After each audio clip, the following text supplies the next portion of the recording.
You are live.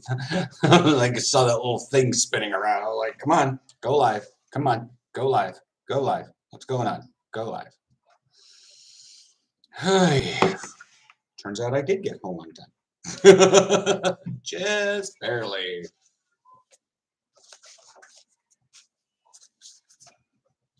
The amount of people that travel on the weekends between Amersfoort and Amsterdam is amazing. And but that's the thing, is it tells me that they're like, oh, we're going to do a day trip in Amsterdam, which is understandable if all you're doing is spending the day in Amsterdam. But it's just like, that train ride is 32 minutes. It stops once in Hilversum for like 2 minutes.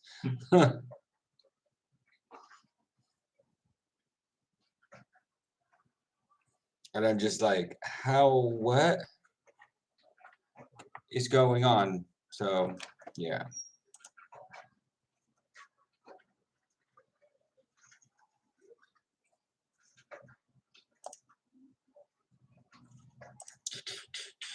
I have a notification on Twitter.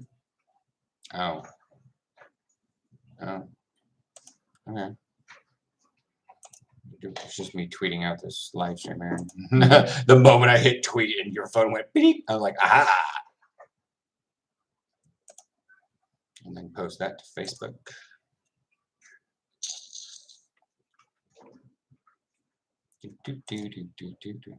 What's trending? Unmute us? Oh, whatever, I don't care.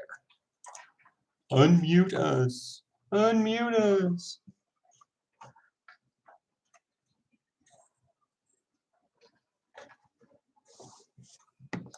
Ugh.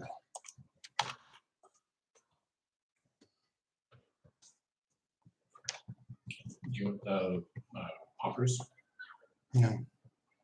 Just small, simple pepperoni pizza. Try not to get complicated food.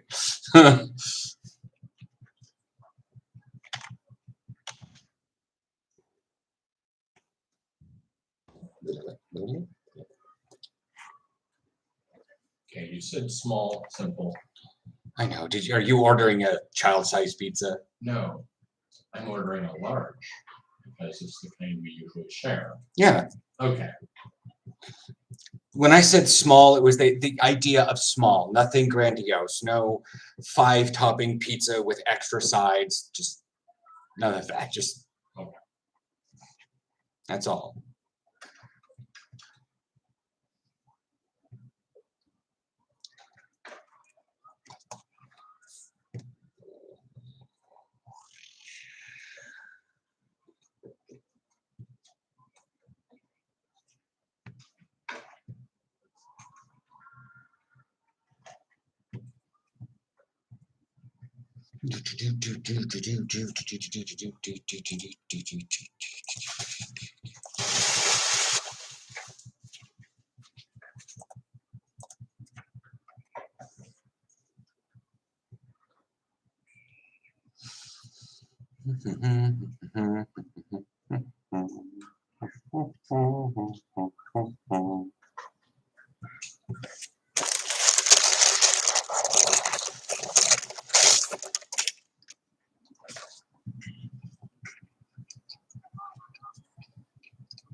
Oh, this has a zippy sauce in it.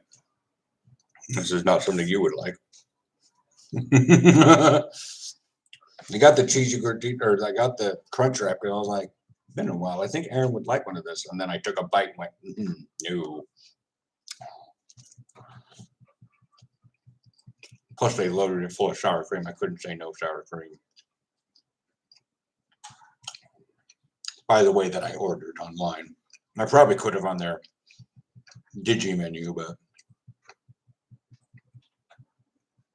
Oh, well. I'm a lot less upset about sour cream now.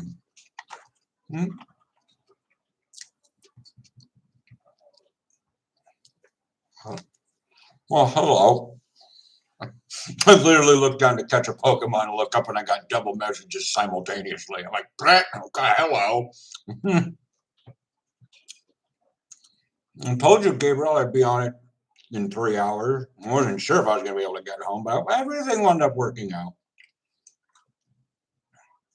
I wound up like doing things a little out of order, but I had to go sit in that city for 2 hours because the business didn't open for 2 hours after I got there because I didn't check what time it opened.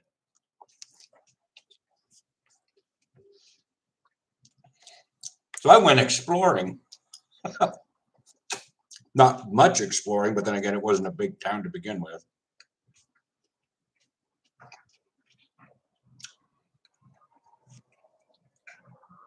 No, it's not Arabian food.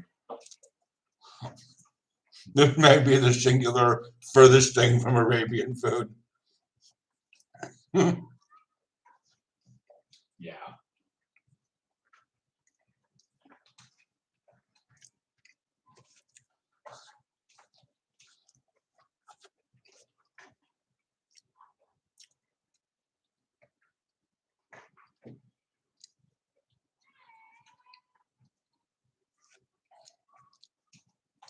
If you want to know what kind of food this is, you can wait for tomorrow's video because I have to edit that tomorrow morning before I go to practice.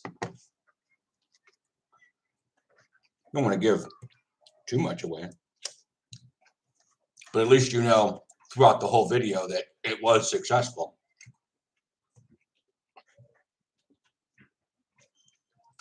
That's pretty much the only spoilers.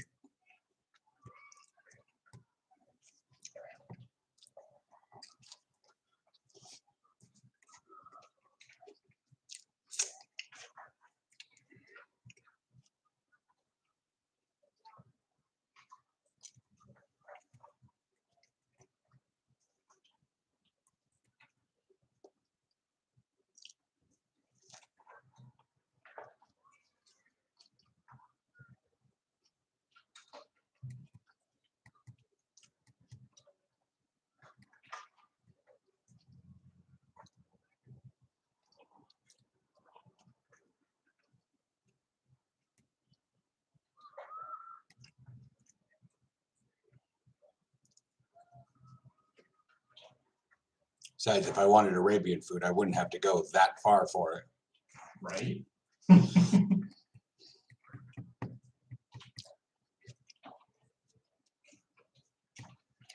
Could have rode my bike to.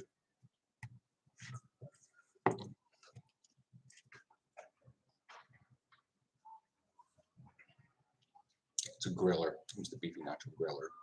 That's what I got you.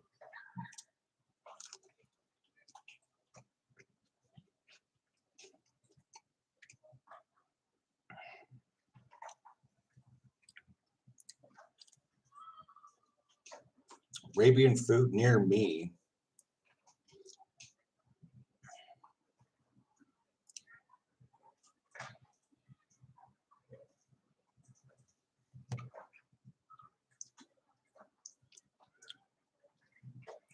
Okay, well, maybe not. Or maybe that was that one that we went to, restaurant Newer. I think that's the one where we had like the falafel and the kebab and the giant thing of dip. Like I just got the whole plate of like dip stuff. Hmm. Yeah, we went once and we were not very impressed by it. So.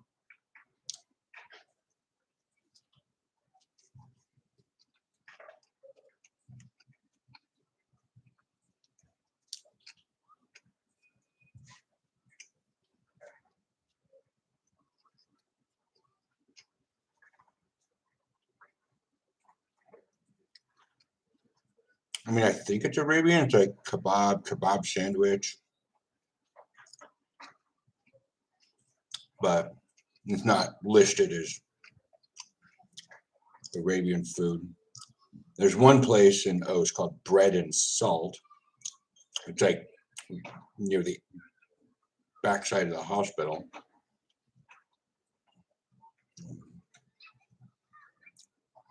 Dabka Middle East restaurant because, you know, that's what you need. Where am I from? Yes, I'm originally from the USA. That's not where I'm at. I am in Amsterdam. I'm in the Netherlands. I need something to drink. Be right back.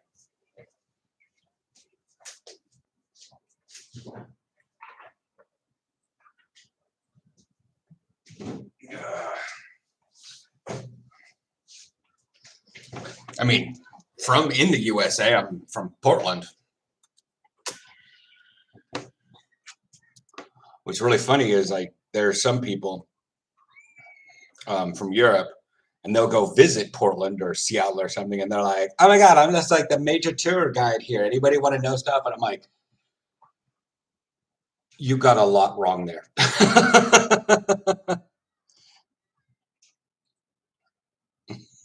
Sort of thing. And they're like, "No, I didn't."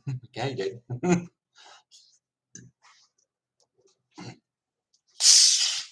Someone actually said that when they already traveled 5,000 miles, they're not going to worry about a stone's throw that Multnomah Falls is in Portland, Oregon. I'm like, no, it's not.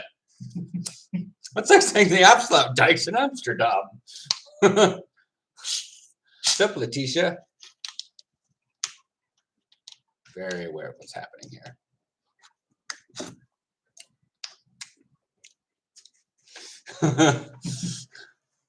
All over it though. Yeah, I was jogging to the 26. I was hoping I could let it sit a little longer in the fridge and cool down. But no, it wasn't going to be doing that one because my thirst is more. But yeah. Someone else posted a picture. They're like, what a beautiful place I went a couple summers ago. You guys should really stop by sometime. And I'm like, it's Pittock Mansion. It's not that beautiful. You want something beautiful? Go stand on Mount Hood. Go make the rest of the Cascade Range look like the Netherlands.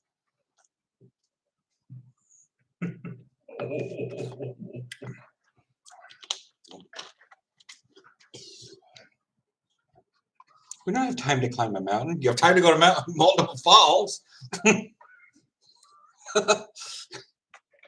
Clearly way out there up the gorge.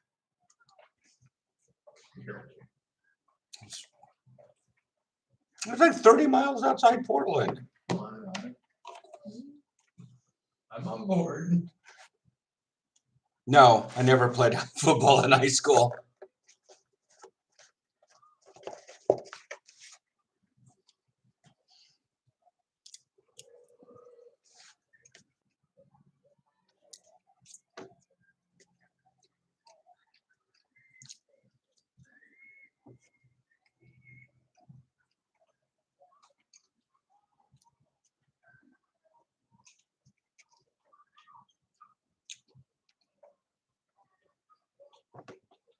I know a lot of people in the United States do play it in high school, but I didn't.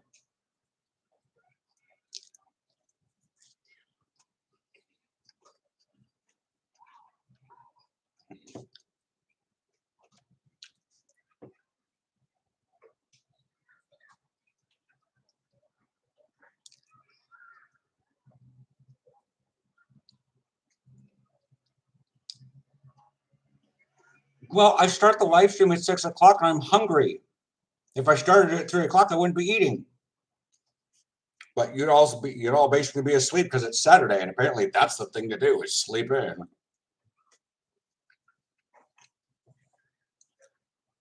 mean, I gotta eat dinner sometime within 3 hours from 6 to 9. Because if I eat too late, then I'm basically I'm sleeping while on a full stomach. And if I eat too early, then I'm going to bed hungry. And it screws up the system.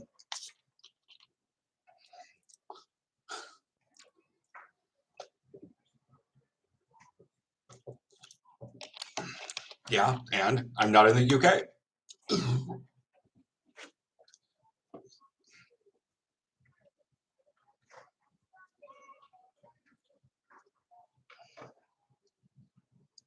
But the general idea of saying, that's just me, just brings back all those various people from America that literally will get into someone's face and spit out, that's my opinion. I'm like, okay, chill. I completely understand. But Your opinion or just the way you are is not necessarily how many other people do things.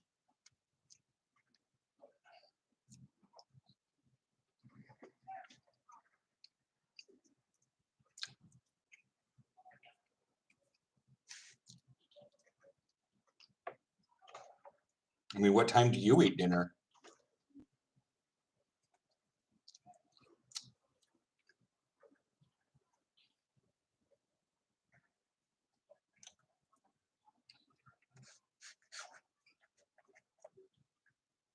If you're telling me 6:30, I'm like, well, it's 6:16. We have a pizza coming at 7:30.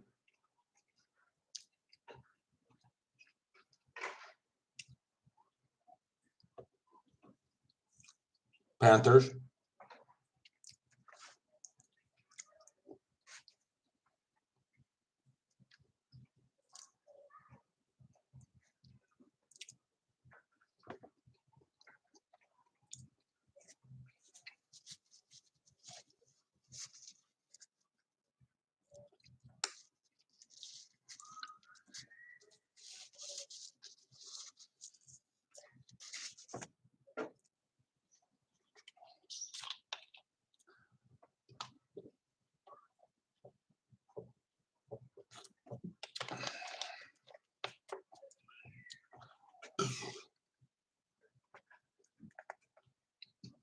I mean, you probably have a differing opinion than me, but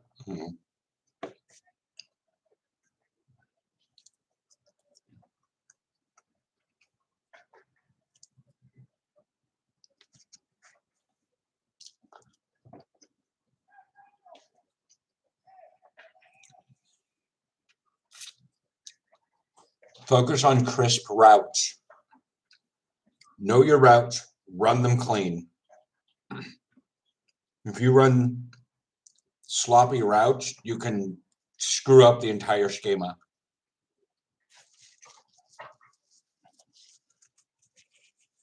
If he wants you to run a 5 and in, don't run a 4 and kinda.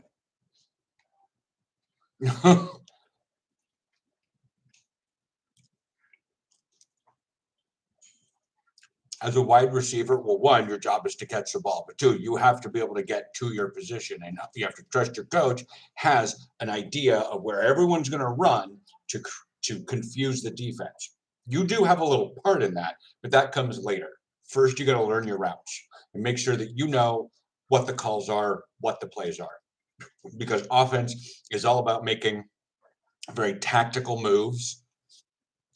Because you have control of the ball, you know what you're doing. So after a fashion, you're a pawn, and you need to do what your coach says. So executing your routes as cleanly as possible is the first thing you should really learn. After that, you can get into like getting inside the defensive back's head. But if you can't run a route, if you're in the wrong spot, because a quarterback sometimes is going to have to throw really far, really blindly, and if you're not where you're supposed to be, because you ran too deep or you ran too short or you ran a slant instead of a 3 and in or whatever. If you're in the wrong place, that's on you. So clean routes. That's probably the best thing. What's up, Jax?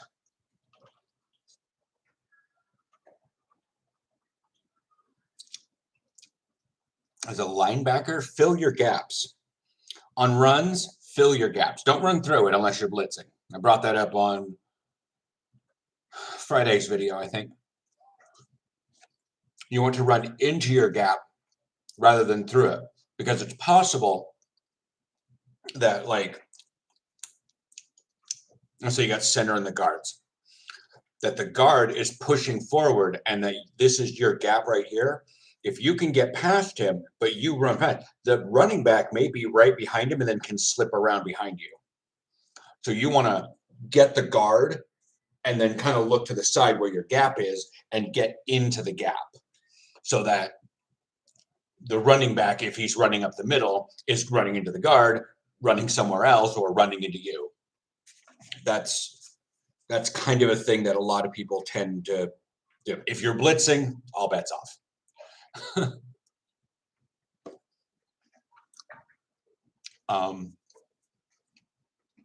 But other things to focus on would be figuring out, run pass, but that's just reading guards, basically. And then I'd have to say, don't let those slots or tight ends get a ball over the middle. Why did I leave the USA? Work.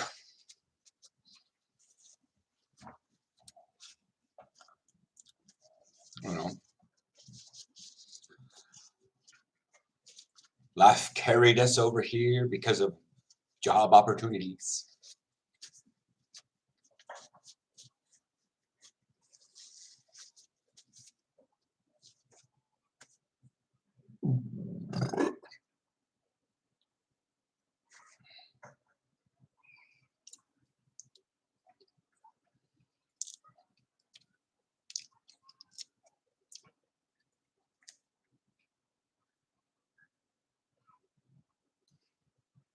I prefer the Netherlands. Like, there may have been a brief period where I would have been okay going back, but then, like, I think a month happened. I was like, nah.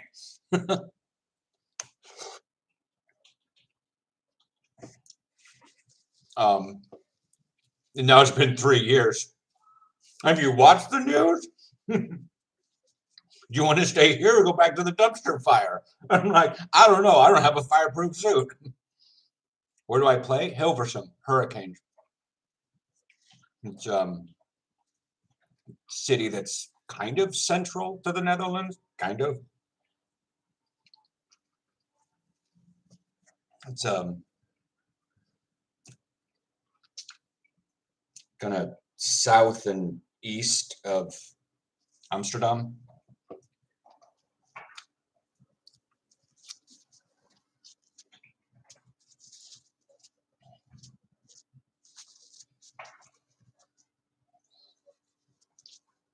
And that's just listening to the news of the States makes it seem like a dumpster fire. The day-to-day life back where I'm from is probably not very impacted. Portland seems like one of the higher vaccinated places, but because of crazies elsewhere in the state, Oregon and Washington, you have to have statewide stuff for,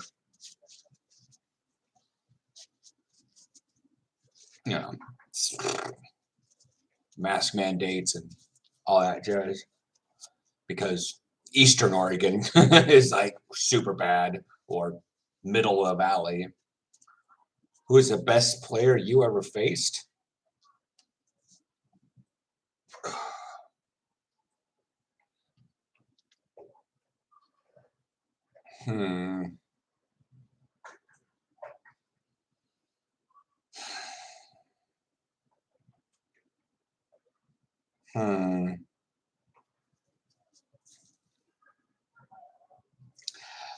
In a true competition game,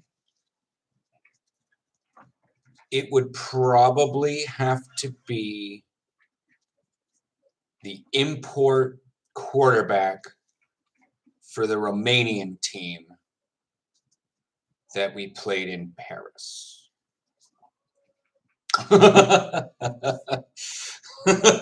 That's really specific, but who's the best player I ever faced in an official competitive game? It would have to be that one.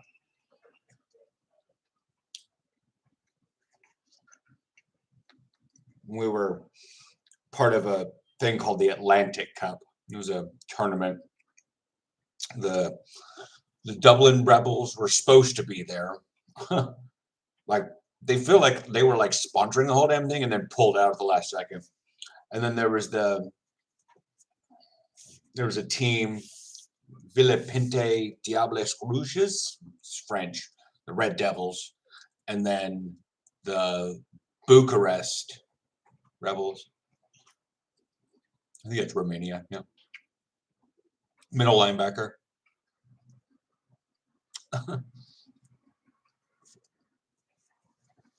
But as we drove down from Netherlands to Paris, we then played the Diables Rouges, the Red Devils, that night. And while we were, I think while we were playing, the Bucharest, the Romanian team got in. Because they were like already back at the hotel, schnockered.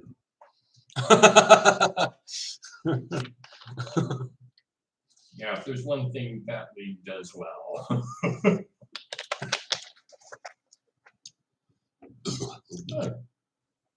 You want it? There's a little bit of.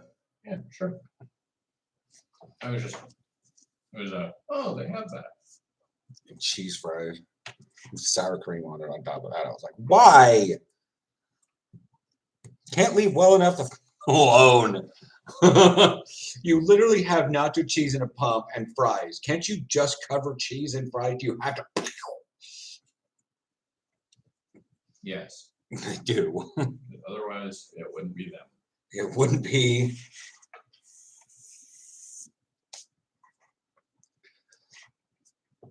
But yeah, I keep thinking Bucharest, capital of Romania. Yep.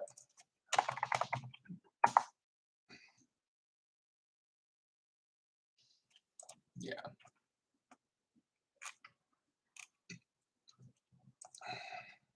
But they came in and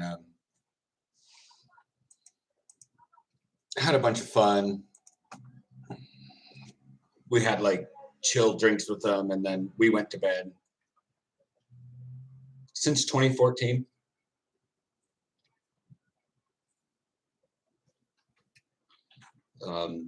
Then we went to bed in our little like airplane coffins.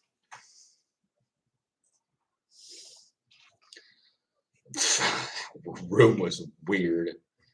And then woke up the next day and actually had a game against them the next day. And that was just blah.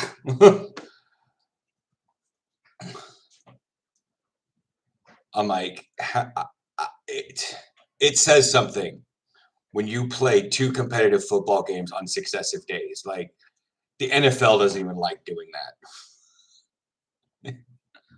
That's partially why the game isn't in the Olympics. In the Olympics, yeah.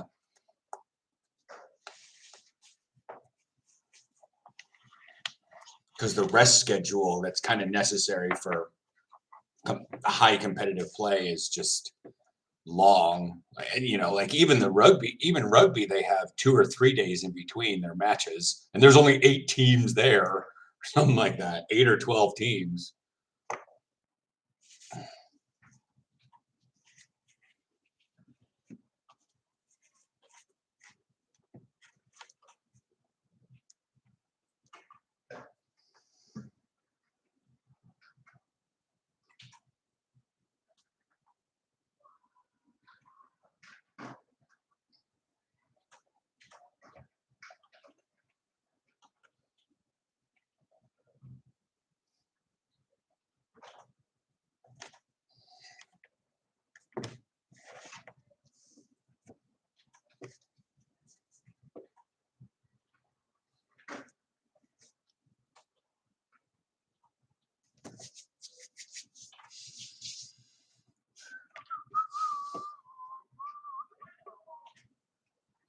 Comments. Oh, that was Cly. Yeah.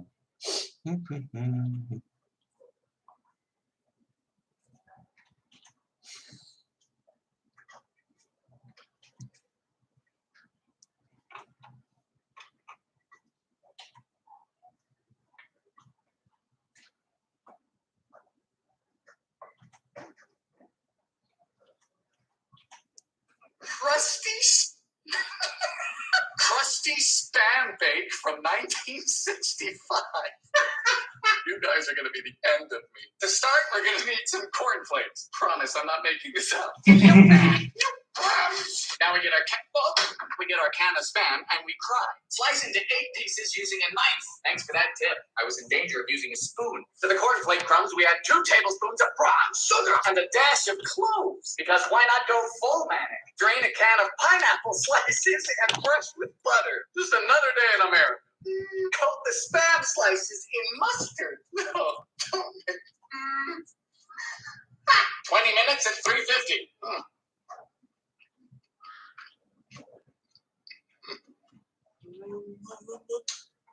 All right. That ain't it. A crusty Spam bake from 1960. I couldn't. I saw it and I couldn't like give it its proper due.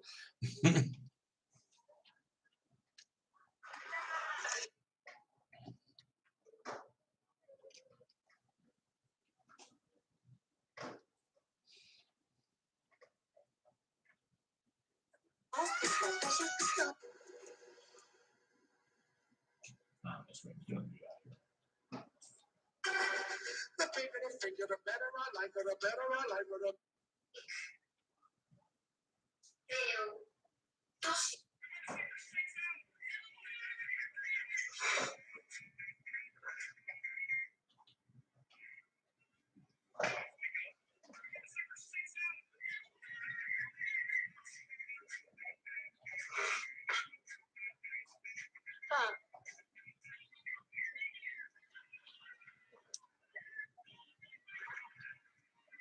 There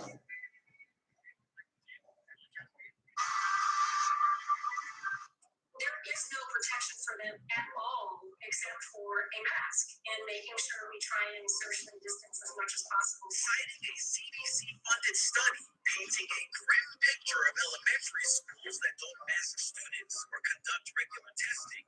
According to the study, 80% of students who are unvaccinated or who have not already had COVID will catch the virus. The study out of North Carolina State University projects that 90% would be infected by the end of the semester if the precautions aren't taken. The Republican Party is trying to kill kids. Every single one of these laws needs to be immediately revoked before they receive any further federal aid. Ron DeSantis and Ted Cruz know this. That's why they're sending their kids to private schools that require masks. Anti-mask Republicans, fucking pay attention. They don't care about you. You will pay. There is no protection for. Good morning. Did you sleep okay? Y'all right now I have a podcast called Headlines News. The premise is I read you boring things in a soft and delightful way so that you can fall asleep. Sometimes it's recipes. One time it was Fauci's emails. Tonight's episode is about something that I got for myself that I'm really excited about that's absolutely changed my life. I got the Shark Tank pillow in my endless quest to find rest. I had a friend reach out and tell me I should try this Pluto pillow thing because they customize it to like how you sleep and your height and your weight and all that. It took a couple weeks to come, but I've had it for the last like 4 or 5 nights. And I'm telling you, as soon as I lay down, I'm able to relax and go right to sleep. It's like squishy on the outside, firm on the inside, and it stays cool all night. If you have a hard time going to sleep too, check out Headlines News and get yourself one of these pillows. So I'm going to answer this question as if it were me as the patient. I would tell them I respect their professional opinion. But I would tell them that I'm aware that weight by itself as a number is not indicative of overall health. It doesn't tell me what's going on inside of my body. So I would ask them if there are any other lab tests. It's funny. I'm now just like, I used to get like notifications for the video that I posted, but like, you know, because I'm like, oh, look, 5 notifications. A like, a comment, a like on the video that I just posted. Now it's like, oh, you got 23 notifications on videos from like 2 weeks ago. And I'm like, yep, that's how it's going. The notifications are coming in because the videos that were popular are now making the rounds again, or they make the rounds somewhere else in the world for some reason. And since it gets popular, it goes back to the original region it was popular in. And while I was out there, one of my videos, someone came in, was like being SJW across every homophobe in the comments. They weren't really homophobes. They were just like, Amsterdam's not that gay of a city. The fuck it's not.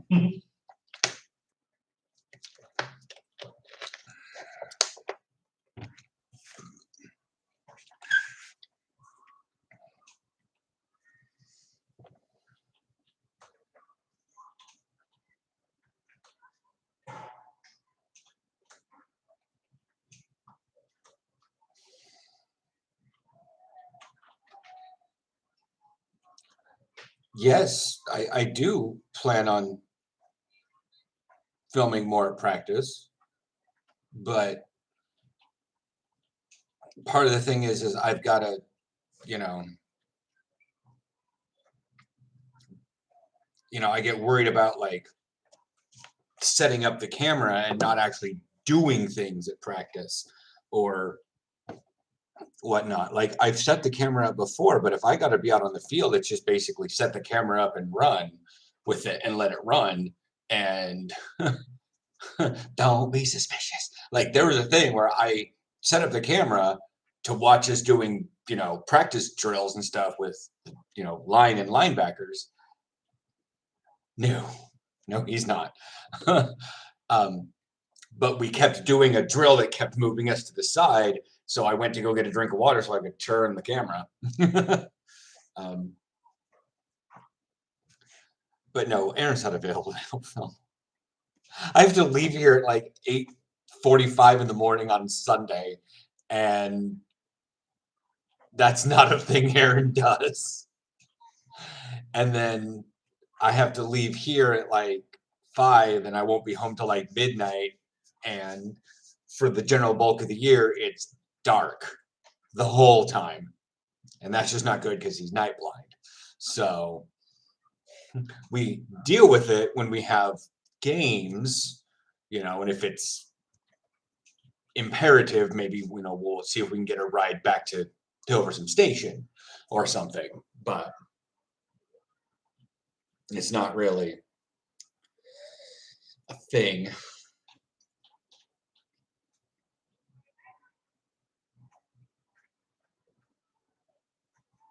But like before on Thursdays, he wouldn't be able to come because he wouldn't even be home before I had to leave. Yeah.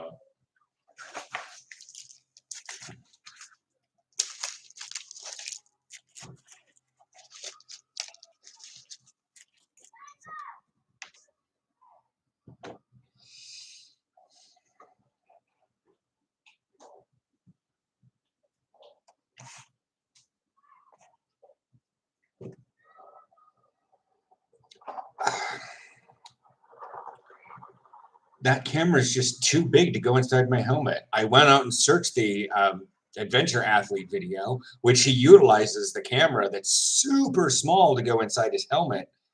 But I did research on that camera, other ways, for other positions, other people utilizing that camera, and it doesn't last in contact. It works really well for him in games, kind of, and in practice because you're not supposed to tackle the quarterback. So you can see him do his moving around and head stuff, but it's a good small camera, but it doesn't take a lot of pounding. And as a quarterback, things can be a little light, especially as like a receiver or whatnot. Even so, you could utilize that because, catch the ball, fall down, bam. But like, no, the progress dead ended really hard because the few videos I have seen of people in linebacker positions, everything about that is all the videos I've seen are like very choreographed. They're definite stock video sort of stuff. They're choreographed, they're acted,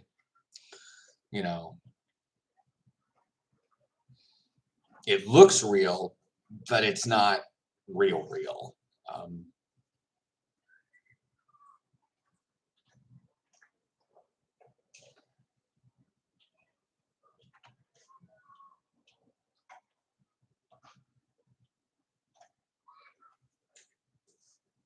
I still have mine, but again, I don't think it would do too terribly much because even if I did get it,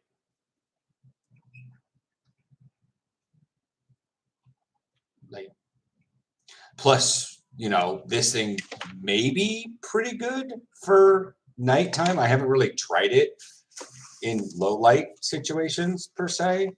But we don't have lights at our field right now, so Thursdays are kind of like scratchy on that one. My other camera, this guy's better at low light. It's real good at low light. The phone's better, but plus the phone has like a flash, but I wouldn't want to put that on at practice.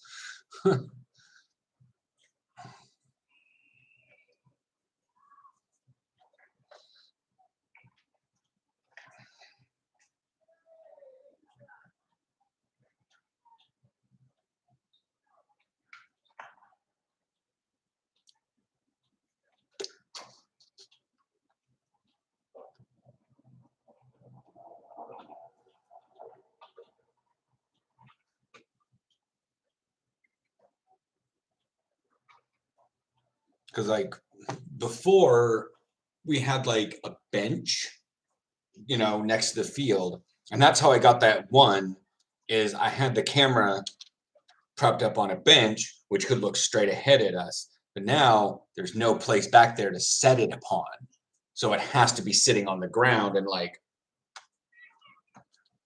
doing this, so it's constantly looking up, and we're in a very weird location to be practicing to begin with.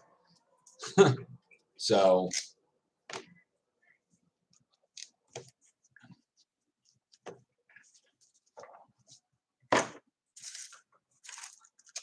you know, if we get back out to the field sometime in November, possibly I can just set the camera up in a location and just have it film a wide angle of practice, and I can just do like a pan and zoom around for various things and zoom in on various things, but still it's awkward. And I kind of do wish we had someone to film, even if it was on a phone, but you know, that's part of what my Insta story was about, that it's like, it's really hard to see, you know, low level, you know, German teams, Polish teams, Italian teams of all levels just be all like gung-ho and blasting on social media. And it's sort of like, I don't even know the last time my team updated their Instagram. Like,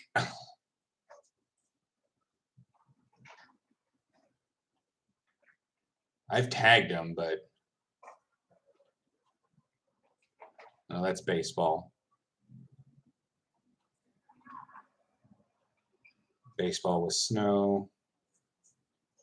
The club, baseball, baseball, baseball. Oh, there's football helmets. September 7th, 2019. One before that is Come Try Out.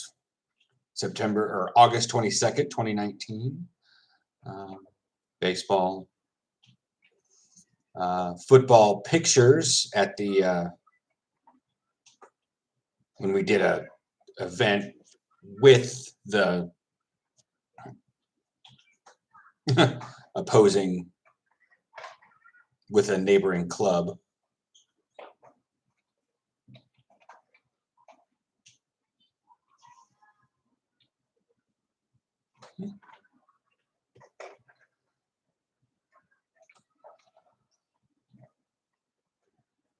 Yeah, the Hilversums.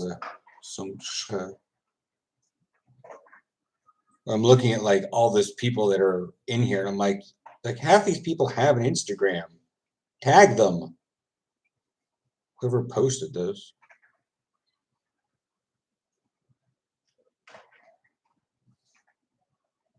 It's the Panthers. We'll die on that hill, guys.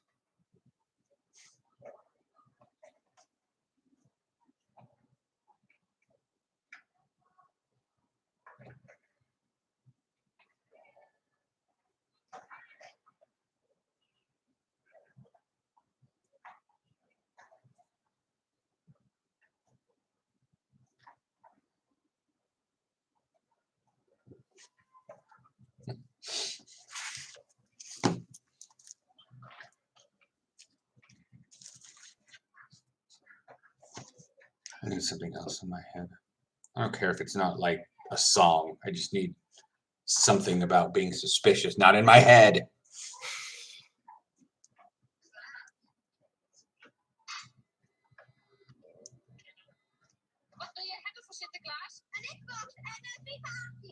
Doe maar duur.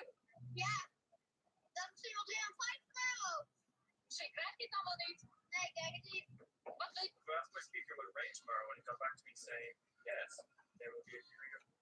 What's your age and how do you manage to play at this age? Well, it sounds like you know my age. 40. How do I manage to play at this age? I think the comedic answer would be primal will. There's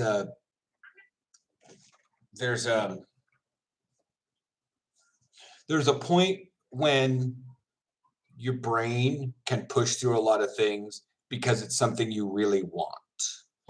And a lot of people in sports who play for a different reason than for themselves, are, it's like a minor setback could get them just so like in high school, if they're playing, to be a part of the cool kid crowd, or they're playing to be to get all the girls and whatnot, and they don't, they like to wear the uniform and be praised by the pep rally and all that stuff, and have the light shining on them, but they don't actually really play in the game much. They don't put a lot of effort into practice. That you'd be like, hey, I'm on the football team. They're like, oh my God, you're on the football team. And then like, boom, one injury because they wound up playing and they're not very good. And then they're like, oh, I don't think I'll play anymore. This is actually a really dangerous sport. Really shameless and self-promote for a second, but stay until the end if you want to hear me speak German. So please follow me on Instagram. There's people getting blocked on this app again, and I have no idea how the clock app gods are feeling about me right now. So please follow me on Instagram so I have a way of reaching out to all of you guys if anything happens to this account. The link is in my bio, or you can just use the username on this really cute thing that I found on sale for $3, and it's making me so happy. Now the second part, I'm gonna do German. Es ist so seltsam, auf diesem Account Deutsch zu sprechen. Okay, Achtung. Ich wurde jetzt schon so oft gebeten, auch mal deutschsprachigen Content zu veröffentlichen, aber das kann ich nicht auf diesem Account, weil mein Publikum einfach hauptsächlich Englisch spricht. Also habe ich gerade im Hinblick auf die Bundestagswahl entschieden, einen zweiten Account dafür einzurichten, auf dem ich genau wie hier über amerikanische Politik, Geschichte, Feminismus und alle möglichen aktuellen Themen sprechen werde. Also, wenn euch das interessiert, verlinke ich euch den Account in den Kommentaren und bitte folgt mir. Bye! I caught enough of that, actually. What is my life?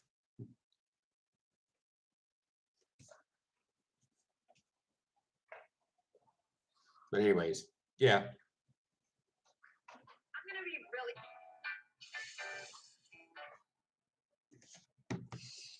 But yeah, you listen to her speak English and then you hear her listen to German. You're just like, yeah, same voice, same, like it's the same person. And you're just like, German is staccato.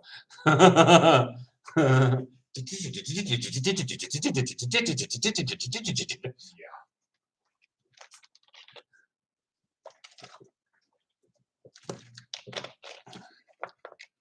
Whereas English, at least the way she has it, is like thrumming. Room, room, room, room. I'm gonna be really shameless and self-promote for a second, but stay until the end if you want to hear me speak German. So please follow me on Instagram. There's people getting blocked on this app again, and I have no idea how the clock app gods are feeling about me right now. So please follow me. It's a bit more sing-songy, but there's pulses to the language. and it's weird.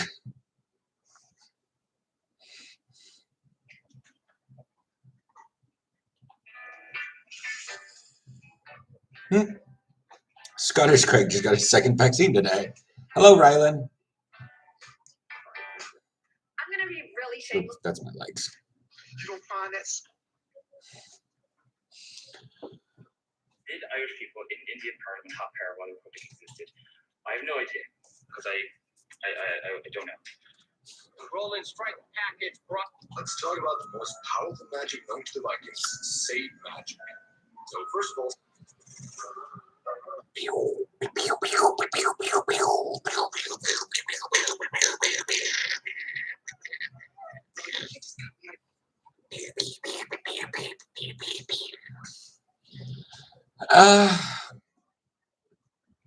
everything was going up. Everything was going really good until like 2:05. And then my phone was like, okay, yeah, I'll get you directions, except, and I'm like, what? So I made the executive, so I made like, I took 45 minutes to decide whether or not I wanted to actually do it. And so, what's up, Brody? I wound up doing it, waited around for a long time, got to see some cool things. It'll be up on tomorrow's video. So that video will be live after I'm at football practice. So, yeah, that'll be the Sunday video is my J League vlog, but that'll be what I did today.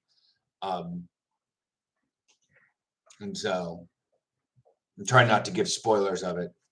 And then, yes, football. If you want to talk about football, ask questions. Just ask questions. Rylan asked how my day was, and I was like, okay. But I was like, yeah. I was like, you want me to wait 2 hours? I could literally go back home, get something to eat, and come back. Although that would cost a lot of money because of the train rides and stuff. So I wound up just beating feet around that town for 2 hours, doing what I entirely meant to do, and was forming a TikTok for it.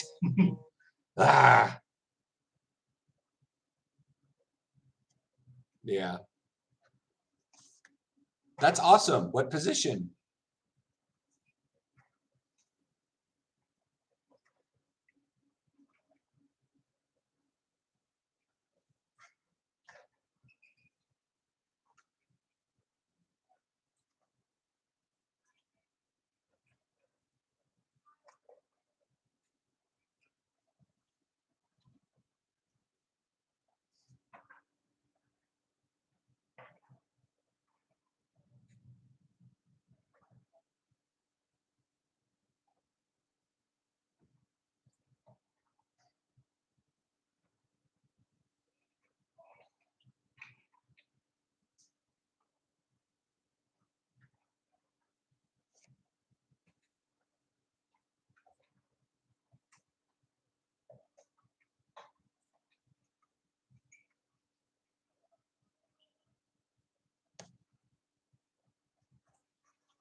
Oh, you don't know what you're just starting to play football.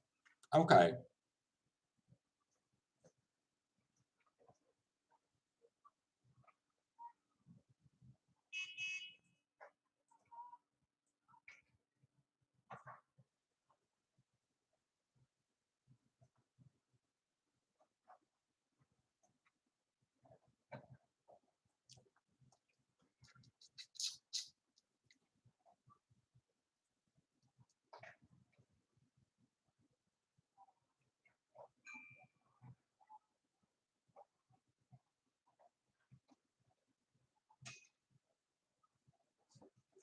So slow-mo guys video, probably just an absolute, not a cool.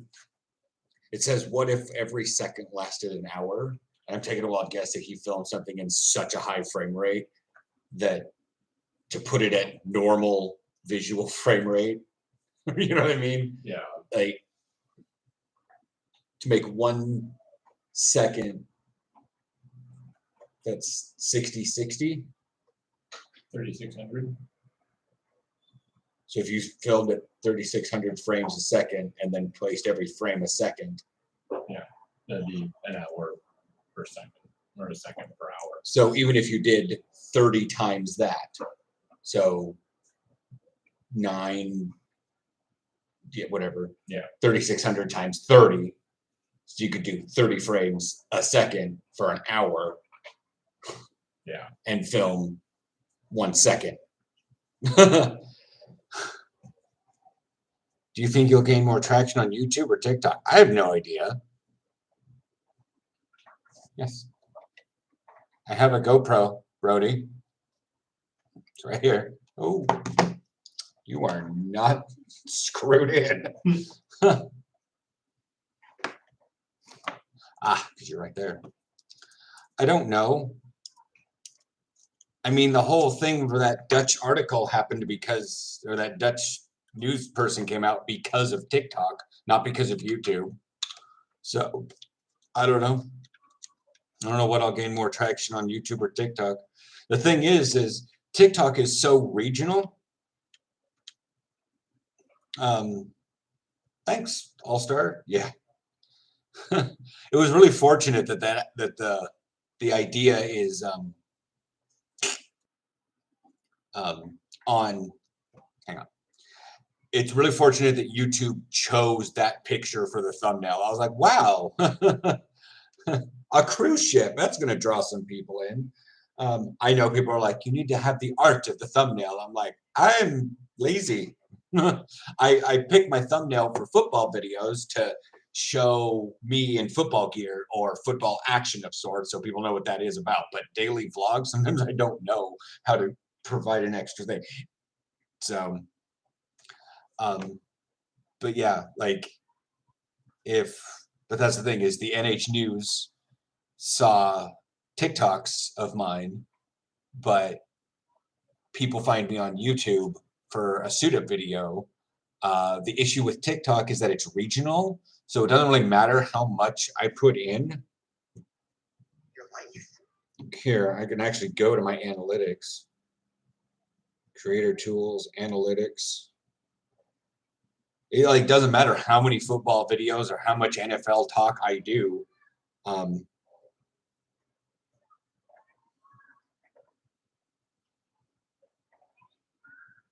I have 63% of my followers and views from the Netherlands, 5% from the Philippines, and 18% from the United States.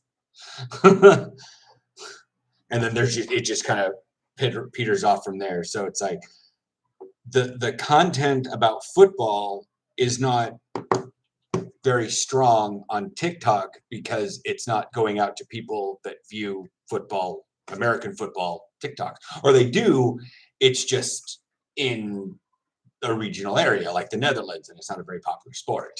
So if there are Dutch people that see that and they're like, oh, it's that weird American sport, why am I on USA TikTok? And they swipe past the video, or they say not interested. So whereas if I were in the States, even in Portland, and I was making some of those same TikTok videos, it'd put it out in the air and people are like, oh my God, look, football. And they'd watch the video, they'd like it, they'd comment. So that's the issue with TikTok, is that it tries to keep videos regional.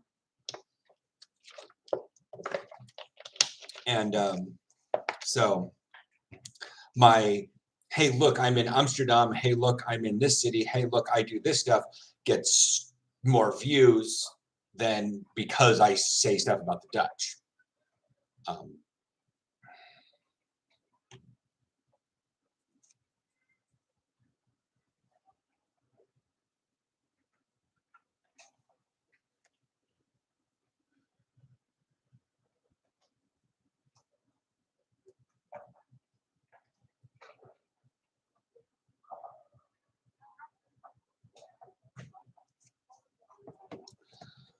Yeah. And so that's what gets awkward. Whereas YouTube is global, plus it already has that traction of the analytics of that suit up video. Actually, all the three big ones and a couple linebacker videos, game day vlogs in the United States. They are actually, regional to that. I went back and made sure that they were set to that location, but it's awkward because at this point we're looking at 5 years ago was that suit up video, and lots of things have changed, and I'm not even a corner anymore in that video, and people are like, what position are you? And sometimes I won't know what video it's on, and I'll be like, middle linebacker, and they're like, why is the middle linebacker wearing number 26? And I was like, oh, it's that video. Apparently you didn't see the poster in the background or something. But yeah, so will I get more traction? I don't know. Depends on how sticky the ground is.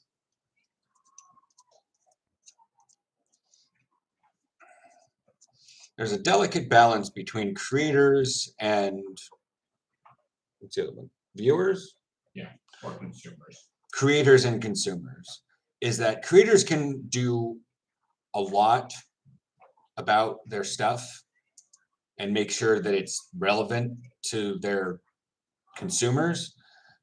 But if the consumers just basically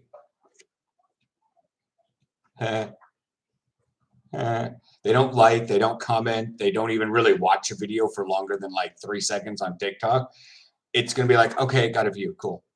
But then it's doesn't do anything. If YouTube, it's like, hey, and they watch this video and there's no comment. That's why, a lot of my vlogs don't do very well, is because they're generally pretty boring to the people that are like, hey, look, I saw a football suit up video, and now we made another video and it's just him riding a bike. Weird. Now, the consumers have a significant amount of power within the system of YouTube and TikTok and Instagram to an extent, but they just don't think they do because there's still the TV mentality. Like you tune into the television and there's nothing you can do to change what about that unless way back in the day they had, what was the company that did the ratings? Oh, Nielsen. Nielsen, yeah. And you'd have a box on top of your TV and it would track all that stuff and send it back to where it needs to go, or it would just track it internally for times before the internet. And then they just pick up the box and they download all the data. Oh, okay, cool. But yeah. But now with the internet, it's a different ball game. People can actively interact with things, and if they don't, then the algorithm, which is a computer and not very smart, it's not intuitive, doesn't really understand what the person is thinking. So, and makes a lot of people just, why does the computer know what I'm thinking? Because you're not telling it.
great. I'm really happy that you're making an effort into like, man, you still literally scratched it to me 3 times. Like, something that makes no fucking sense to you, no matter how many times people fucking explain it to you. So the absent parent is allowed to try what the active parent has to do. Something that makes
Gigalith needs a tree. Where'd I drop you at?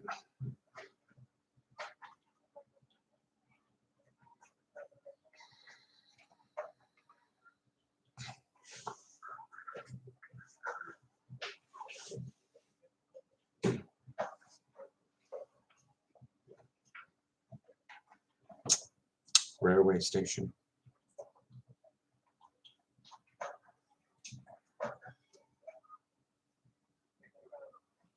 Six, 7, 8, 9, 10. Yeah, that's about it.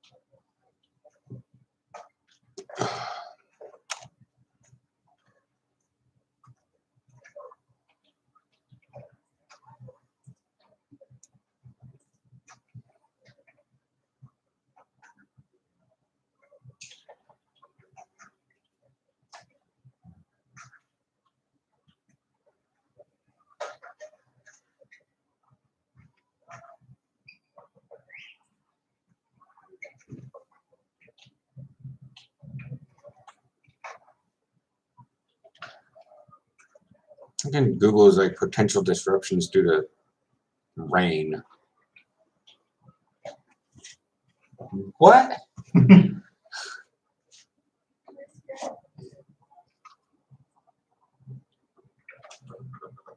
Oh.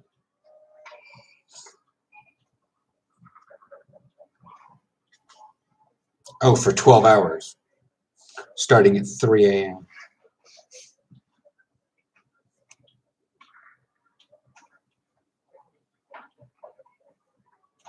Okay. Come here, Bow Rider. Let's see what you're.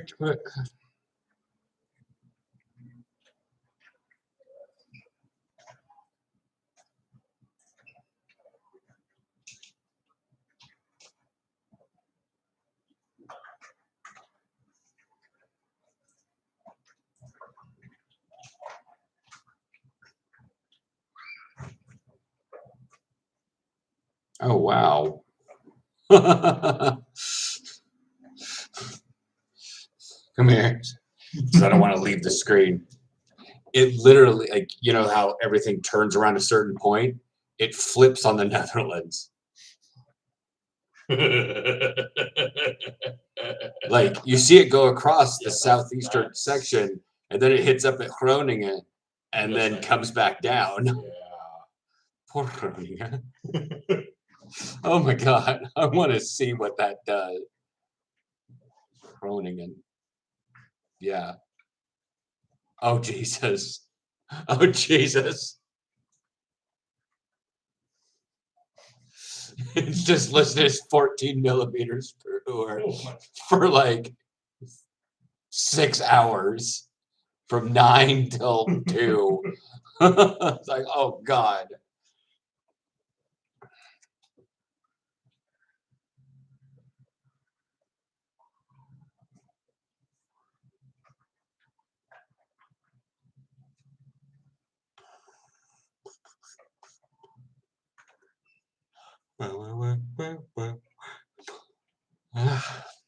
Blah, blah, blah, blah, blah, blah. Everybody just up and left. Where'd y'all go? Where'd you go?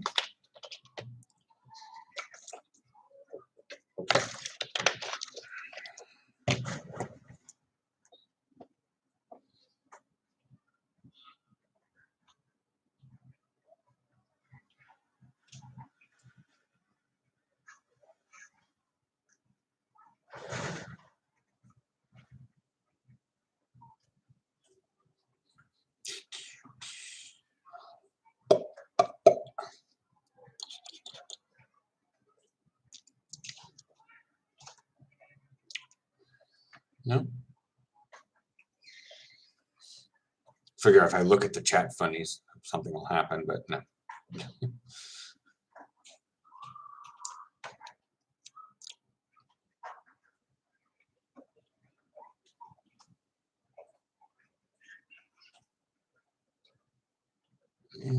But today is feeling like a long day.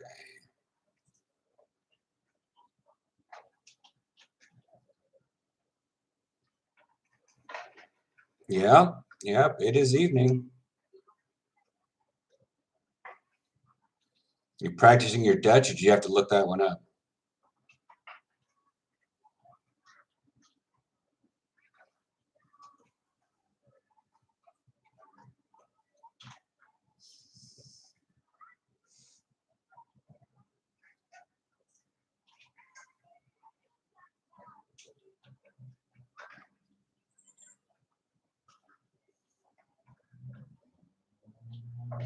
In actuality, I rarely ever say that. I'm usually holding my football gear with my mondkapje on. I'm like, "Havond."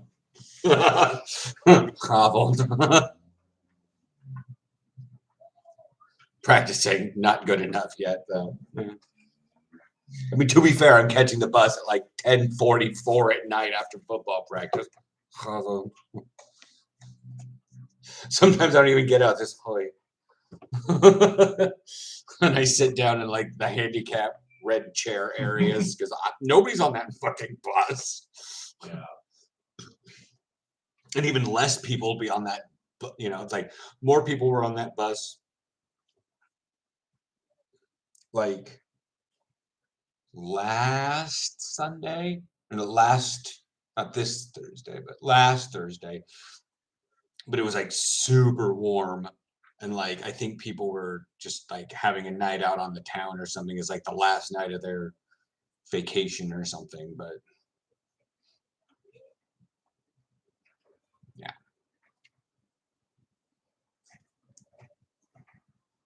I'm trying to figure out what the overall big deal is with Target. Like, I've seen so many like people that are like American in the Netherlands. Oh my God, you should really go to this store if you really like Target. Like we all do. I'm like, what is fucking with Target? It's like Walmart, but not bad. It's terrible. Walmart's better. It's like Walmart, but doesn't have the negative problems, or they aren't as bad. No. Politically, it's not as bad. Okay. It's just like there's so many people are like, oh yeah, I gotta go shopping. I gotta go to Target. I'm like, I'm not allowed inside Target. My husband doesn't allow me inside Target because if I go in there, I'm gonna spend at least $300. I'm like, on what? I could literally go in the electronics section and not spend that much. Yeah. What are you buying? I mean, maybe the Targets out in the Portland area were not as expansive, but they were like home electronics, toys, and clothing. One Target had a very small grocery section. Very small. It was all prepackaged bullshit food. The one up there on the corner of Mill Plain and 164th, they actually wound up putting in like a small refrigerated section, but it was still prepackaged bullshit. You can get better prepackaged food at Walmart. It's a cooler Walmart. I think it's because it has a perception of being higher quality than other stores of its kind. It's a cult, is what it is.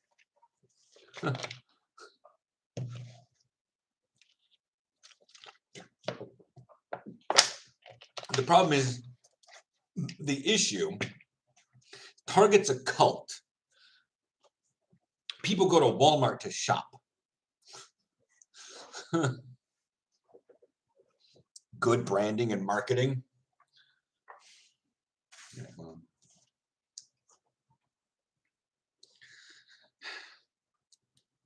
I guess it also helps the fact that a lot of Targets paired with Starbucks.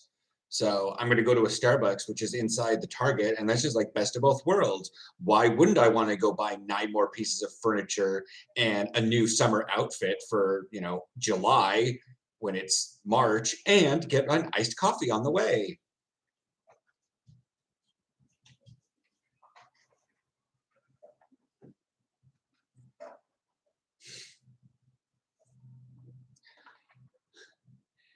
I still have this weird post facto discordance in my head.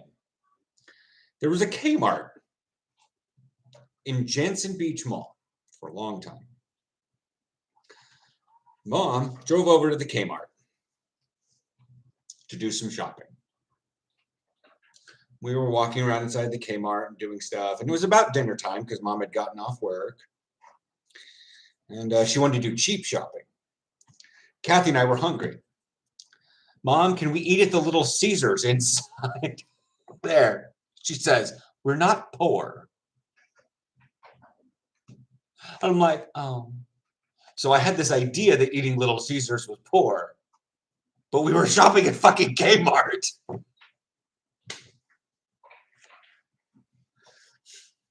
Like,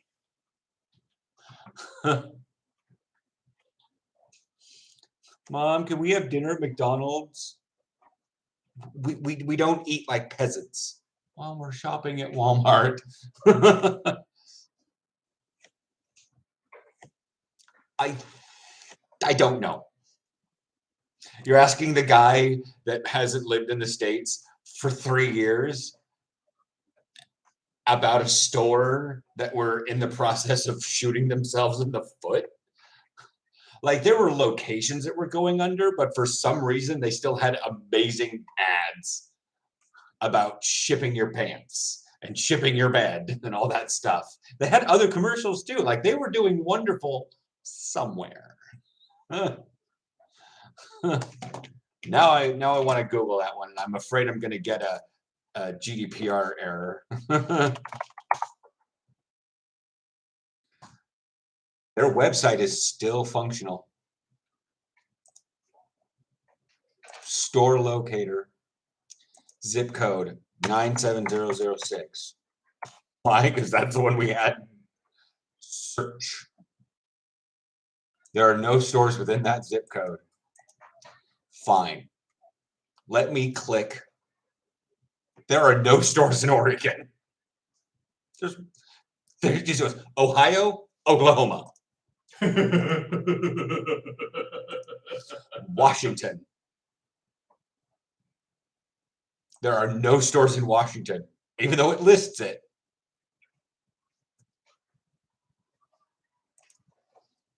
What was that? I remember seeing the icy machine at Kmart and wanting one, but I could never get one because it was too expensive. Yeah. Like, people that shopped at Kmart had different ideas. Like, I'm going to go there because I'm going to eat. I'm going to buy stuff that's cheap. Like this was before Grandpa died, and Dad got like a massive inheritance, and Mom's like, "No, we're poor." We're not, Mom. We are poor. We're shopping at Kmart. Okay, let's go with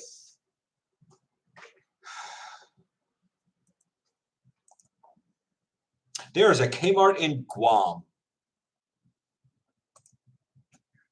Let's check Utah. None. Virgin Islands. There are 4. There are 4 on the Virgin Islands. How about the most? Why is Alabama not on this list? Let's check South Carolina. Let's check South Carolina. There are none in South Carolina. Maryland? None.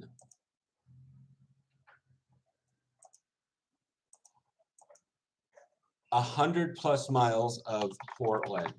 Just give me something. Portland, Oregon. Come on. Search.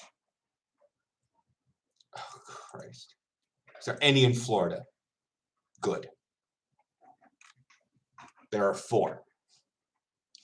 1 in Marathon, 1 in Miami, and 1 in Key Largo, 1 in Key West.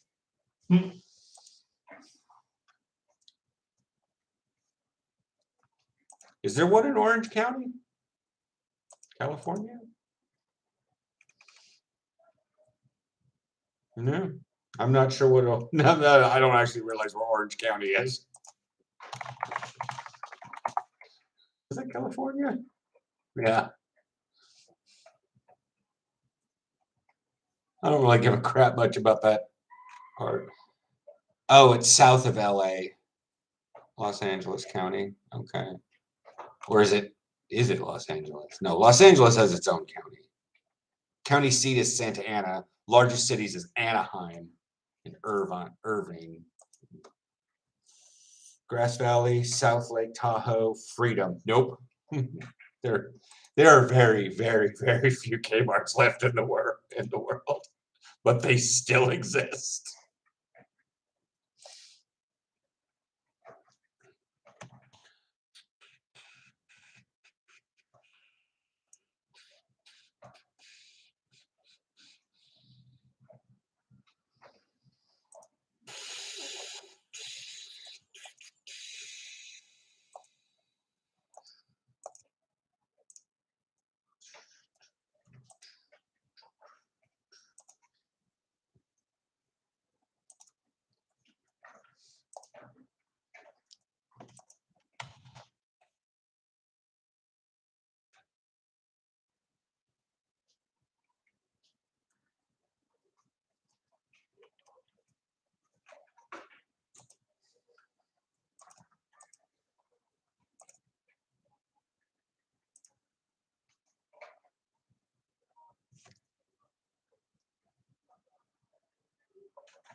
Apparently, on the 22nd of August at 3 o'clock in the afternoon, there's something called the Skate Park Zeebergeiland Afvalborrel. Op Raumen Borrelen Skatenmusik.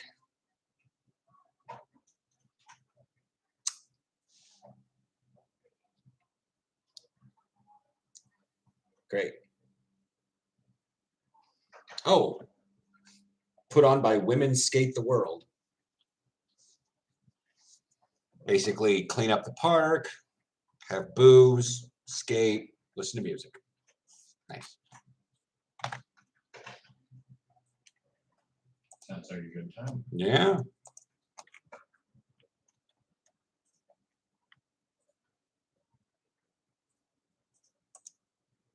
Seeing the German team.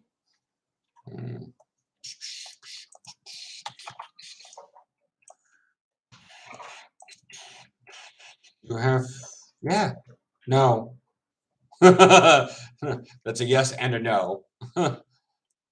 Just like last week, I had practice on Sunday. They're gonna have to, yeah. The only thing that would, actually, I wouldn't really change much of anything.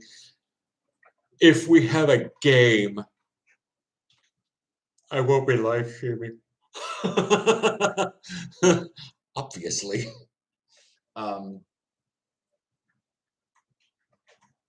But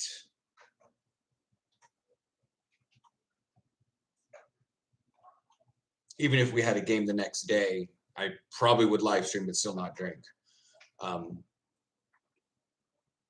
The only thing I'm really drinking is a bunch of water. I already finished off this of actual, you know, iced tea zero, whatever we're calling it.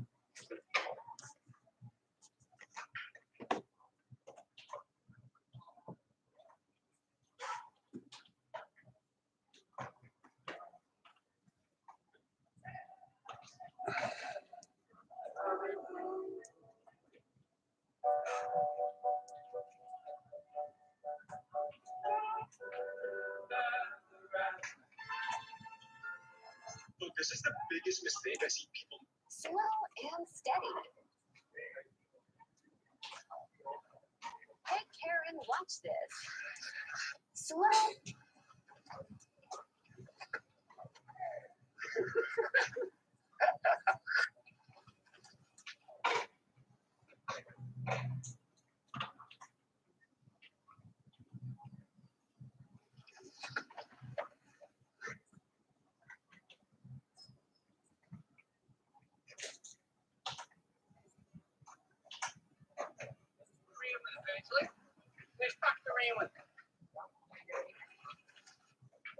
Some people say you can grow out of celiac disease.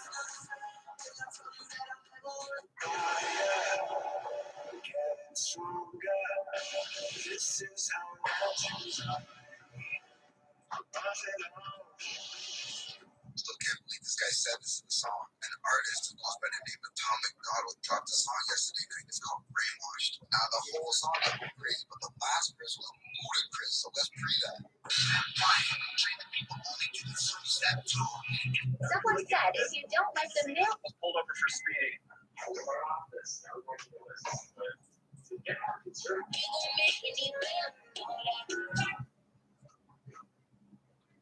I skateboard and spun him a tryout like these days.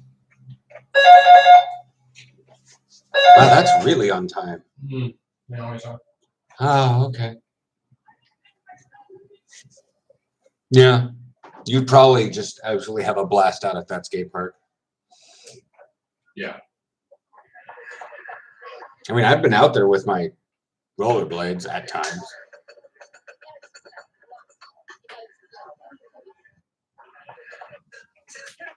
you ever noticed that people who don't tolerate lies, disrespect, bullshit, are always labeled as difficult, great? fun Have you ever noticed? fact to know. Have you ever noticed?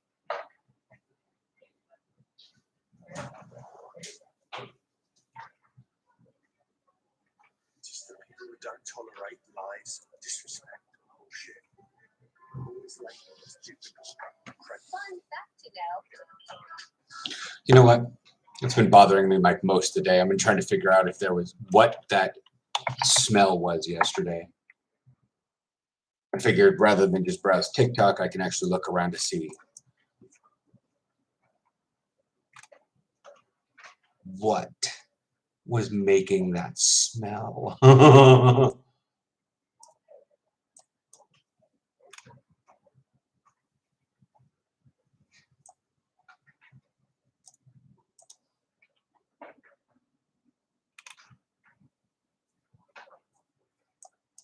Certainly wasn't the escape room. Huh? What about an escape room? Escape room, locked Amsterdam. I was trying to figure out what that smell was yesterday. I was out at the near there and I was smelling nothing but like baking bread. But I was right next to what I assume is the incinerator for the trash. And I was like, please don't tell me I'm getting hungry and wanting to eat bread by smelling trash. Please don't tell me this is a thing. All right. I won't tell you.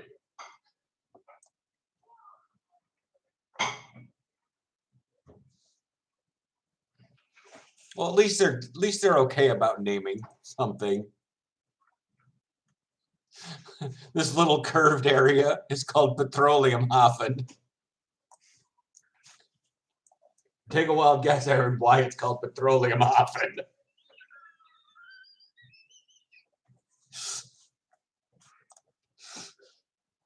There's more escape. There's so many.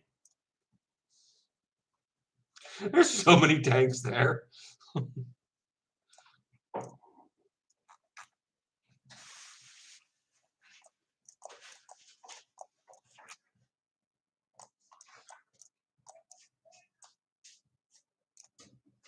What?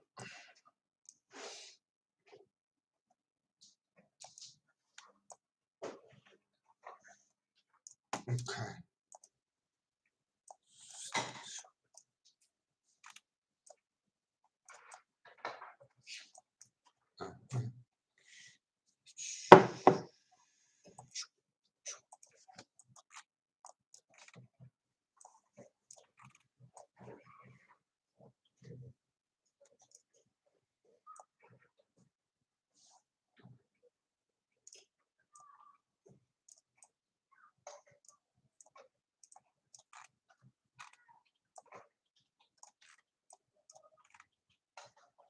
But yeah, the thing that was really, like I said, it was still really weird smell, but it wasn't anything like,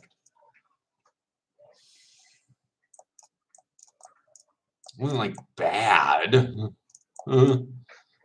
I guess. Like it just smelled like bread.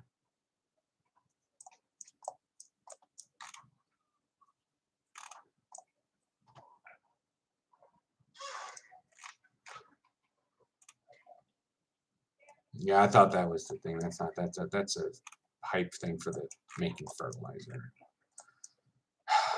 was that smell coming from? So the wind was blowing from that direction.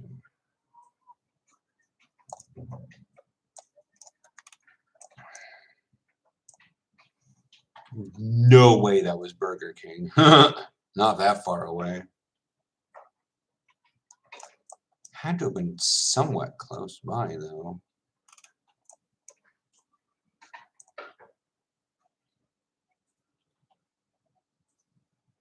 It wasn't a restaurant. It had to have been something sort of like the chocolate place. Yeah. You smell the chocolate, and it's just literally everywhere. So it's got to be something making it beyond all belief. Like I said, I don't know of any like epic level bakeries around there.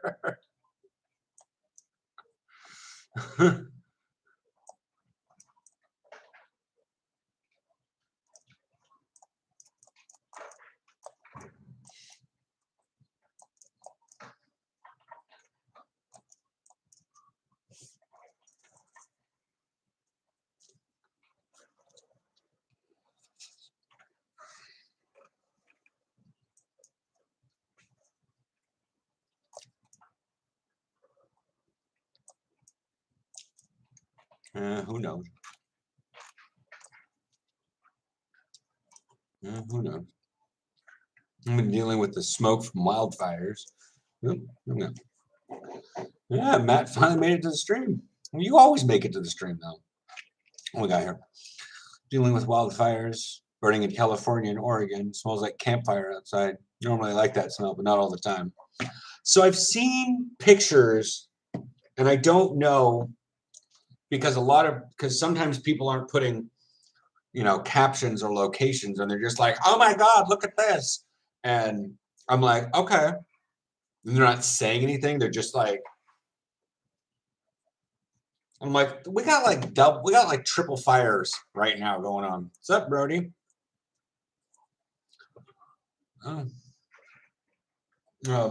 But yeah, it was. I don't know if it's in Greece or like the western side of the United States. There was one that I saw where they were leaving Kefalonia, and the whole Was it Cephalonia? Greek fairy. See if this will help. Yeah, this isn't. I mean, some of these are really cool, but not what I wanted. Fires.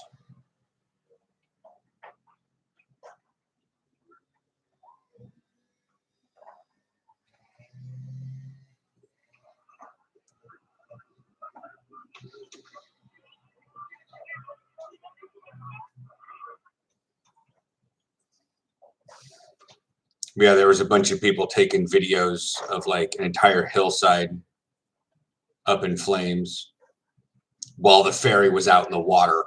And it had that like Seattle ferry. Well, I guess ours kind of looked that way, but this was like you'll get to see the size of the ferry in this, Aaron.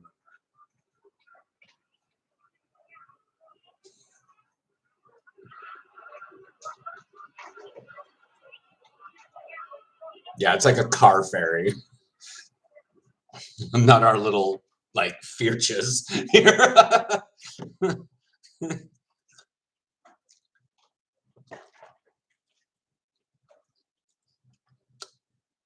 Tropical storm hurricane Henri. I was checking that out and I'm like, y'all are already like inundated as is hospital wise, you know, because you don't really need hurricanes coming by and messing things up. So I was checking out the hurricane season because I was watching Fred, but thankfully it didn't actually develop much into anything before it slammed into Alabama and Florida Panhandle. But I saw like Henri, it looked like it was just about, okay, I guess it is moving closer into the East Coast. It looked like, because all it was going to do is go, whoop. Like there's so many of them actually that just like start off the coast of Africa and just go, whoop, and they just die in the ocean, make their little like curlicue and die. But this one looked like it is heading towards Jersey and Hetlanga Island. That's its original name, Hetlanga Island. Because of course it is.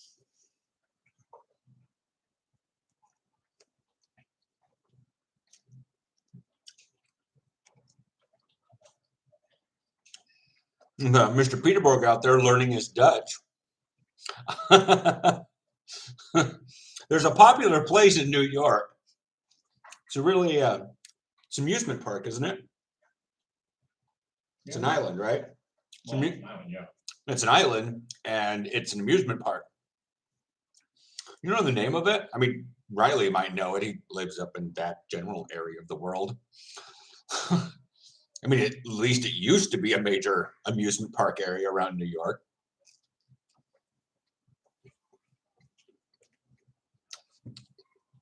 They got a sandwich named after him. And that's just me being a fucking prick.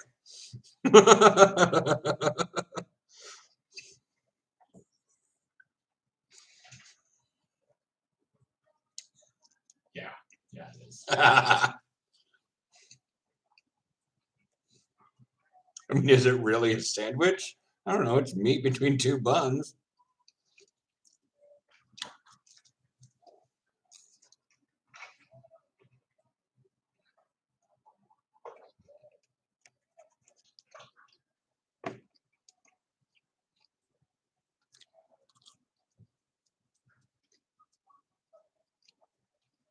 Because I think I brought it up on the last one when people were asking about certain things, or I was bringing it up on various other things. Because all the various names there's names in New York that I can pronounce in Dutch, and you were like, because it used to be New Amsterdam, the whole area was New Hollandia, or something like that.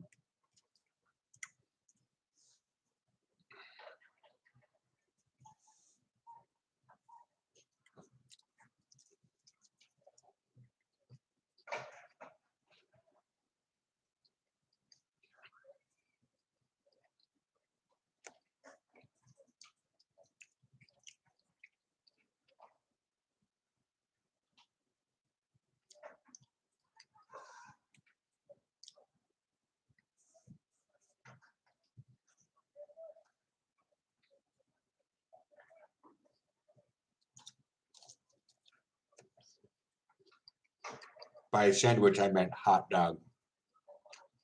If that helps.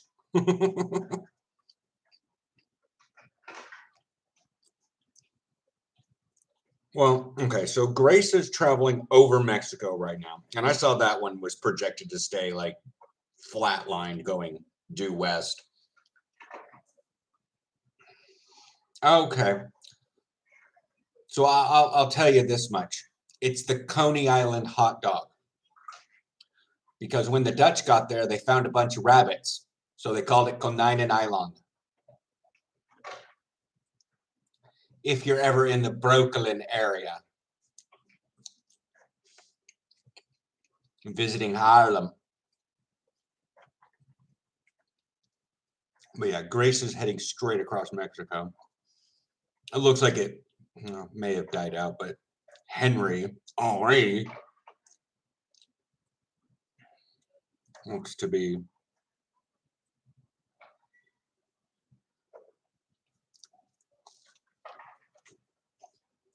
Oh, well, fuck you, Henry. That's not fun for Massachusetts at all, Aaron. What the hell is that? It's like that little baby. Oh, no. It's like trying to do everything to avoid Canada.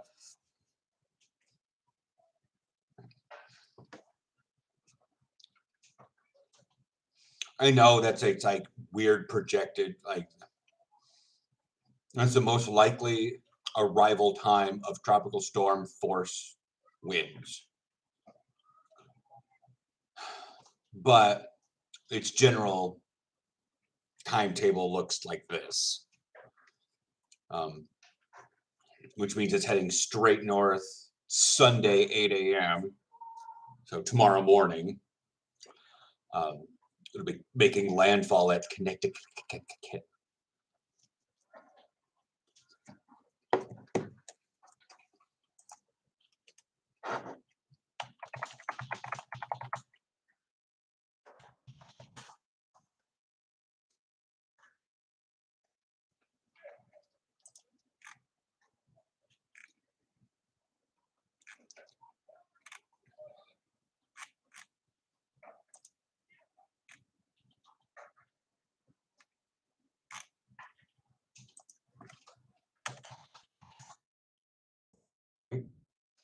The last good hurricane we had was 30 years ago.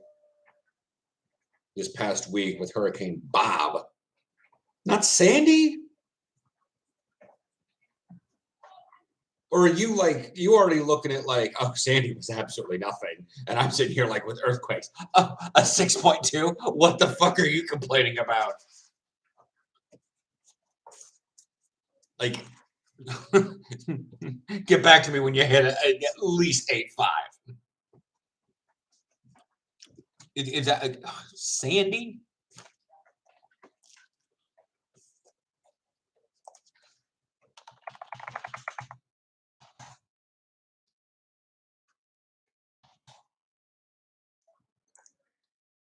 If it was a big enough deal, it most likely got retired. Yeah, 91.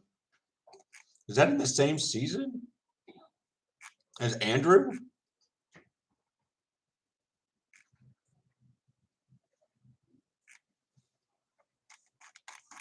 Andrew was 92.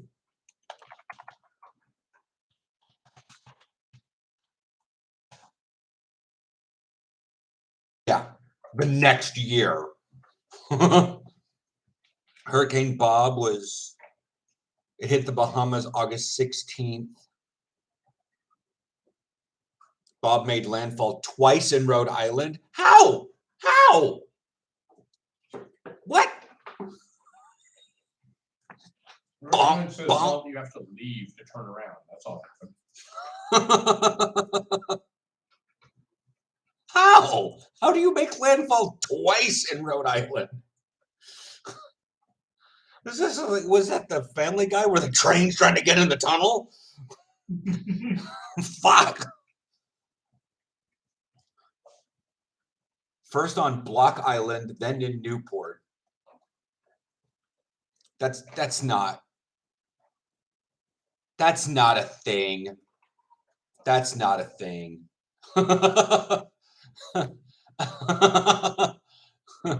That's not a thing. Stop that. That's not our real year. It'd be like if fucking, oh well, the hurricane made landfall in Oregon twice. Once at Haystack Rock, the other one in Seaside.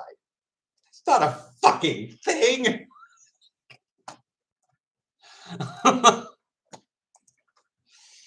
It's just an island off the coast. It's technically a part of the Long Island area, and Rhode Island's like, mine, bitch. Like they took that one last little island, but it's not even that far off the coast.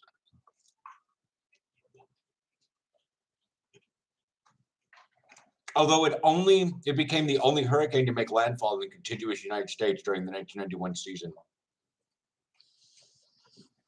And it hit Rhode Island. And it hit Rhode Island twice. It's like driving a semi and swerving to try to miss the squirrel in the road and hitting it 4 times with the same tire. What the fuck?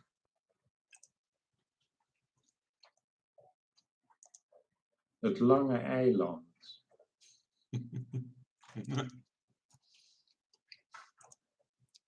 Amersfoort. This website is here are the original names of places in New York City. De Brede Weg. Broadway. Breukelen. Greenwijk. Haarlem. Jonker.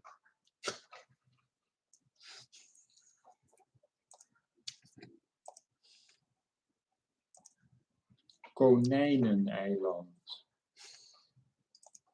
Kinderhoek.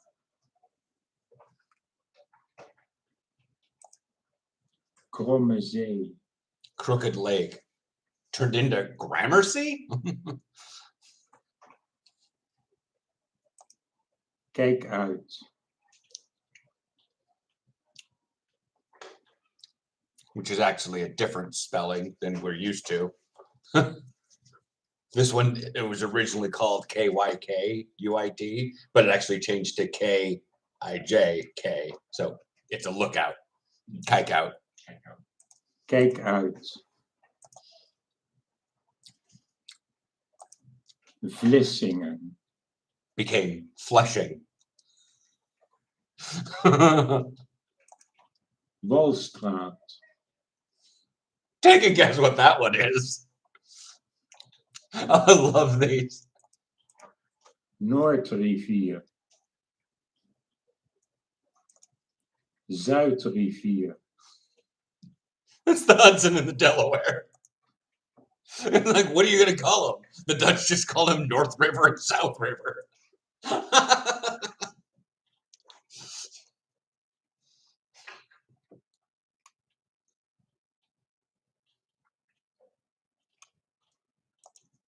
Texel. Texel, whatever.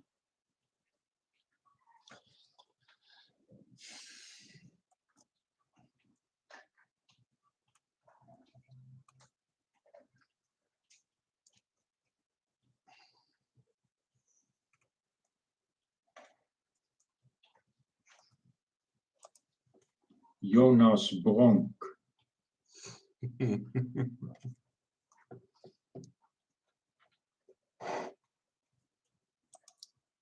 Schravenzande. Gravesend. Kleinwijk. Hemstede. Heemstede. Hempstead. What?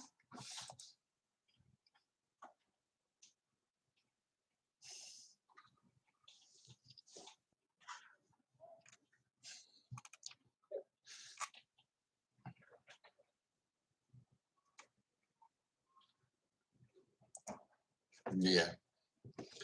Oh, I don't have any trains right now to do anything. Okay. That's cool.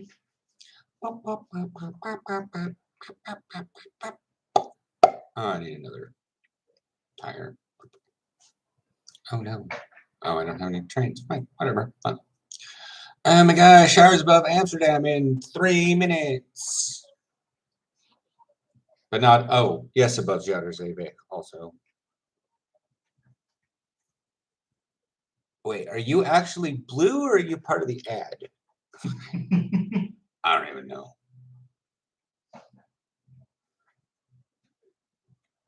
Potential disruption due to rain, but it's the Netherlands. How do you? Fine, let's go check. No, wait, no. Meteo alarm is so much better on the desktop.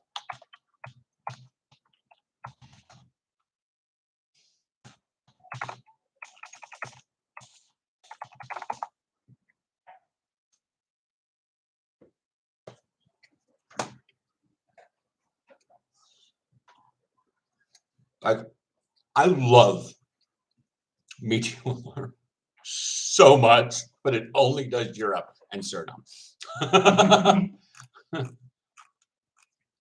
But like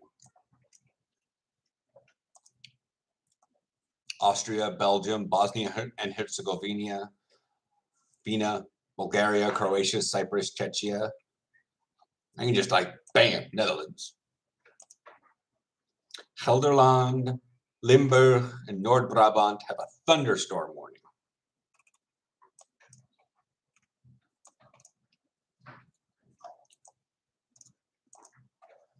How did you get overseas to play football? I flew. I married a guy getting a promotion in his work, and they moved him over here. And I tagged along.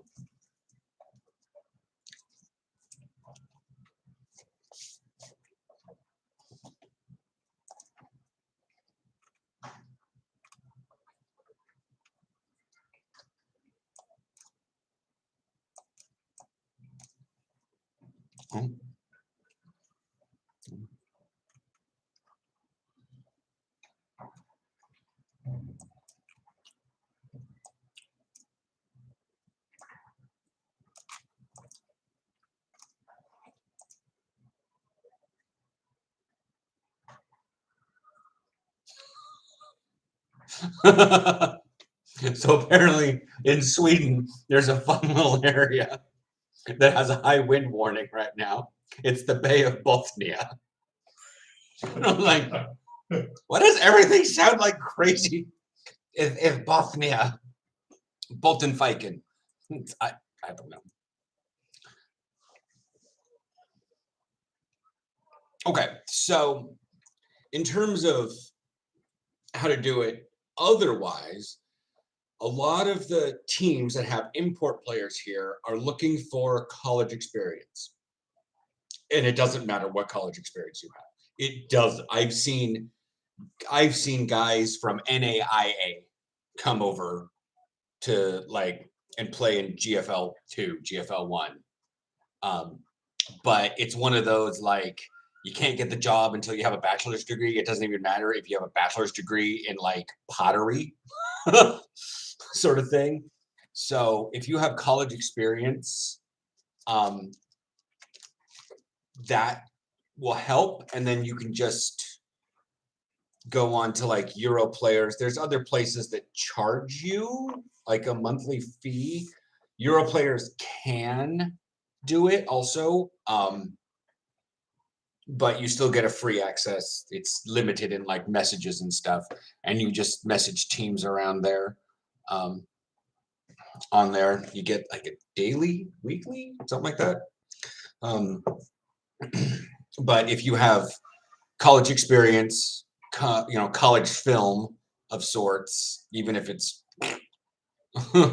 poo-poo, just proof that you were in college playing football, and a record of attendance. And then you can even have recent semi-pro footage of doing something. And then that can work a lot too. The requirements are not a lot, but they do kind of have the, NCAA requirement. Also, don't be old.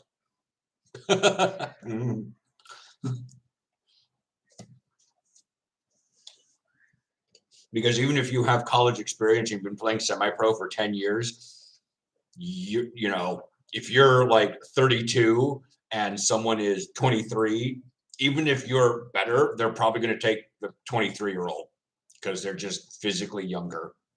It's ageist beyond all belief. But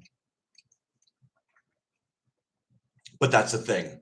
So if you have college, JUCO, NAIA, obviously the more you have, the better it looks on the resume. But like Willie had a lot of College of the SISUs, whatever near Weed, California.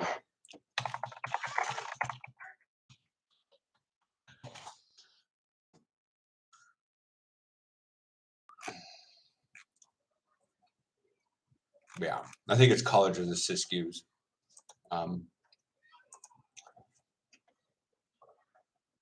Yeah, near Weed, California. And he went there, but he didn't have any footage from it because they didn't do anything, even though he had years of semi-pro. He just didn't have anything from College of the SISUs. He even went to San Jose State for a while, but he got injured and didn't have any footage of that one. So it was really hard for him to get overseas. Because even though he had current semi-pro footage, he didn't have the record from like 8 years prior of him being in college. So it's a bit funky that way. You can make it off of, like I said, if you have college experience, doesn't matter what, but you play semi-pro, that's fine. You can probably use your semi-pro footage or arena ball or whatever. And if you happen to even be close to paid in the States, which I know semi-pro is weird, that can also be a thing also. But you can just hit up teams. It's not a money-making opportunity. A lot of people have contacted me over the past thinking that getting to play overseas is going to be like signing up for the NFL, and it's not. It's not. Some people get like room and board use of the team car, which is on a very limited basis. Sometimes they'll get like a scooter or a bike, depending on where they're at. Or they'll get a transit pass if they're in a major city. And yeah, you will probably get a little bit of a stipend to like live off of, but it's not a lot. And you may be in group housing. You're not living in mansions in the Austrian Alps overlooking the peons down there that are playing soccer. It's not a thing.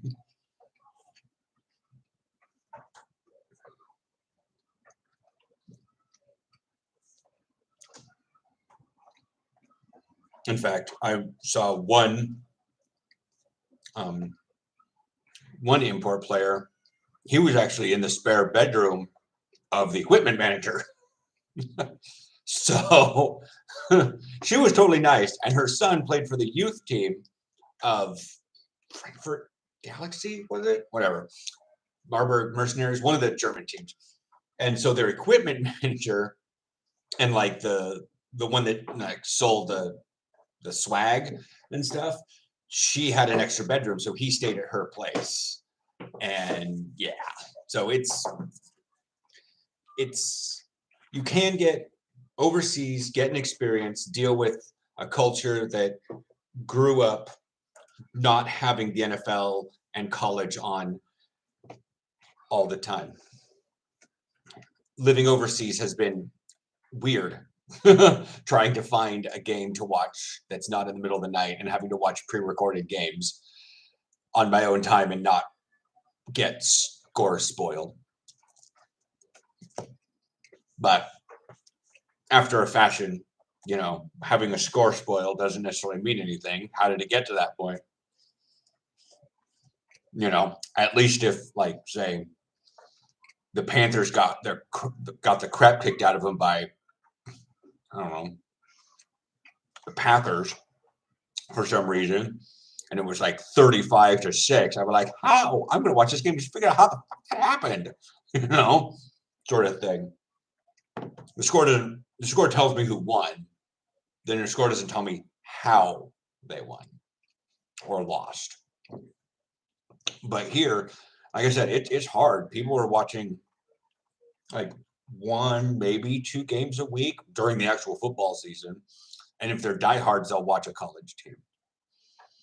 My teammates here have asked me, they're like, hey, how much football did you watch in the States? I was like, when I started watching it, I could watch 8 games in one weekend.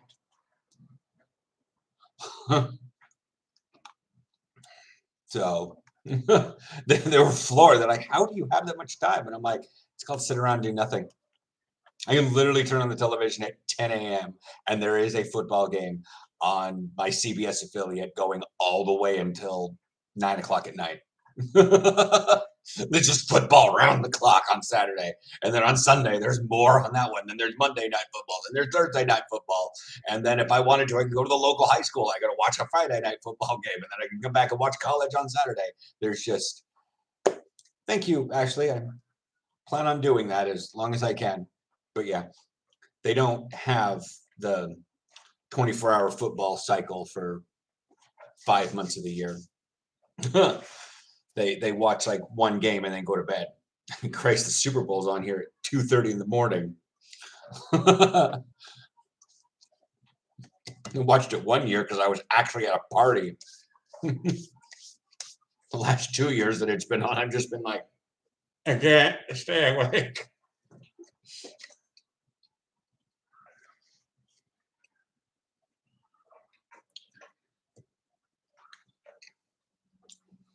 I'll just sleep all day. I can't. I practice that day. Or I practice the next day. Because it's on Sunday afternoon. So yeah, I would have had practice. I think the last time we had a practice, we didn't because that was during Corona. Whatever. But it was like, if you think about that, because I'm like waking up on a Sunday and everyone at practice would be talking about the thing, and then we go home, have to crash, and then get back. That it's so crappy. Whereas back in the States, we could have practice in the morning and then watch the Super Bowl in the afternoon, or just say move practice to Saturday. God.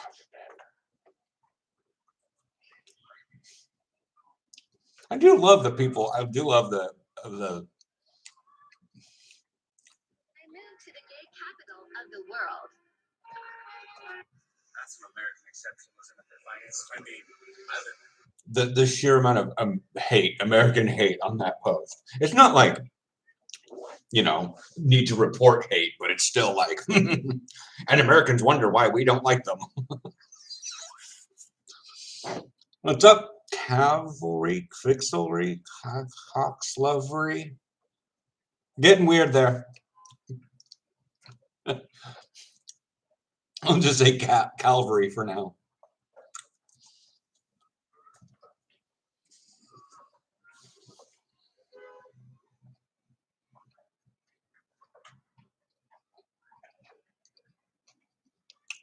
Looks like a fun ass game.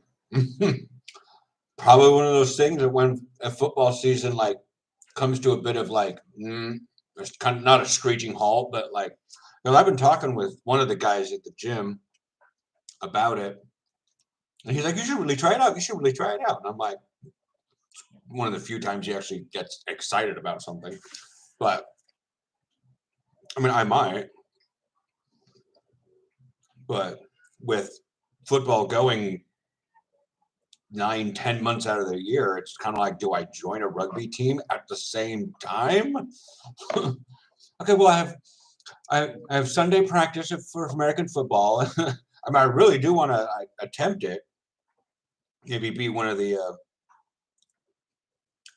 somewhere within the forwards or something, or what would be considered the back of the pack, linebackers or something. I know they're not actual linebackers, but it looks fun. I want to try it, but scheduling conflicts. Maybe after I'm done playing contact football, rather than downgrading to flag, I'll just go play rugby.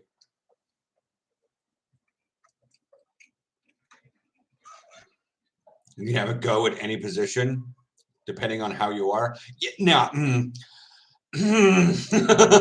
no. There's a couple positions. I mean, it's like American football. You can any body can play football, American football, but not everybody can be a wide receiver.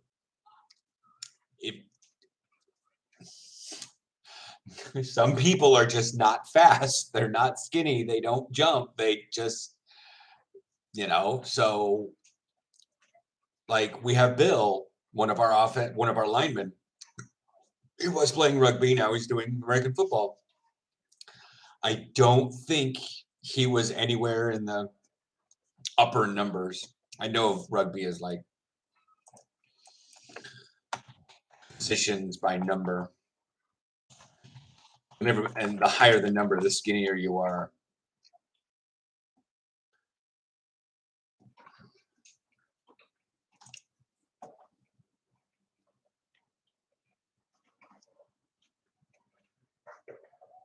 Well, this one has everything in the back. Everything reversed. It has number 1 is fullback, 2 and 5 are wing, 3 and 4 are centers, and they're not in the center. Then a 5/8 because I play middle linebacker. So according to this chart, I would probably be a lock or a second row in rugby. I don't think I'm technically one of those designed for the front, but who knows? I don't actually know what rugby players look like per se in terms of the whole team. I've seen them, but I don't know by looking at them what position they would play in rugby. I know what position they would play in American football per se. But I do not run very long distances. I can do my roncha around the field, but my lungs are just. I swear to God, I need a new house arts. Now I know he did all the tests, but I'm still having the issues. But I gotta get enough social anxiety out of the way to go figure out how to switch doctors. Me too. Hmm? Me too. No, I know. It feels like it's going to be me first to do it. Telling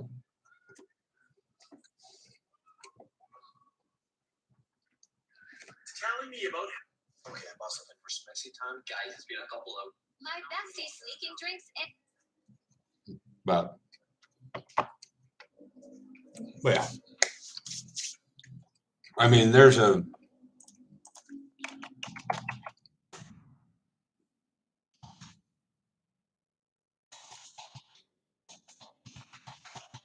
In Portland, we're different. Yeah. There's the lowlanders here in Amsterdam. I could probably jump in with.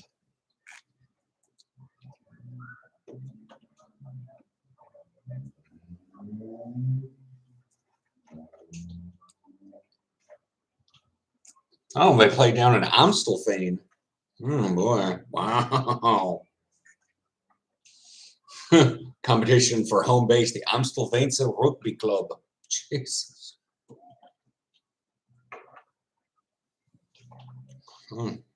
All shapes and sizes and personalities of the team.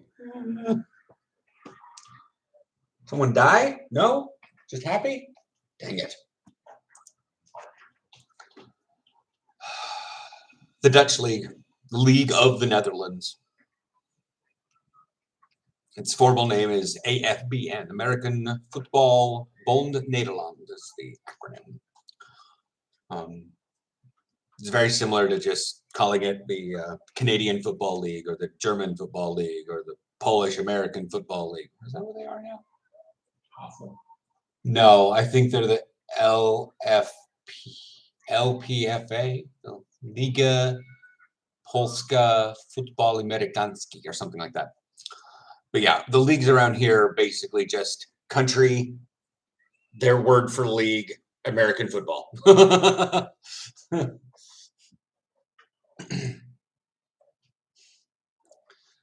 Like I said, CFL, or it'd be like, I even think Mexico's league is something like that. It's only the NFL, which is weird, even though that's National Football League. But in global terms, it would be called USFL, the United States Football League.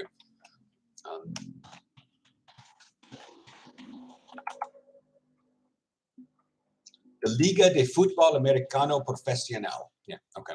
So yeah. Yeah. So. And I know that like each state in this United States or area tries to name their league after something close to their area. Like I know that the one that I played in for a while was called the Pacific Northwest Football League, but they didn't put in Northwest, so it was just the PNFL.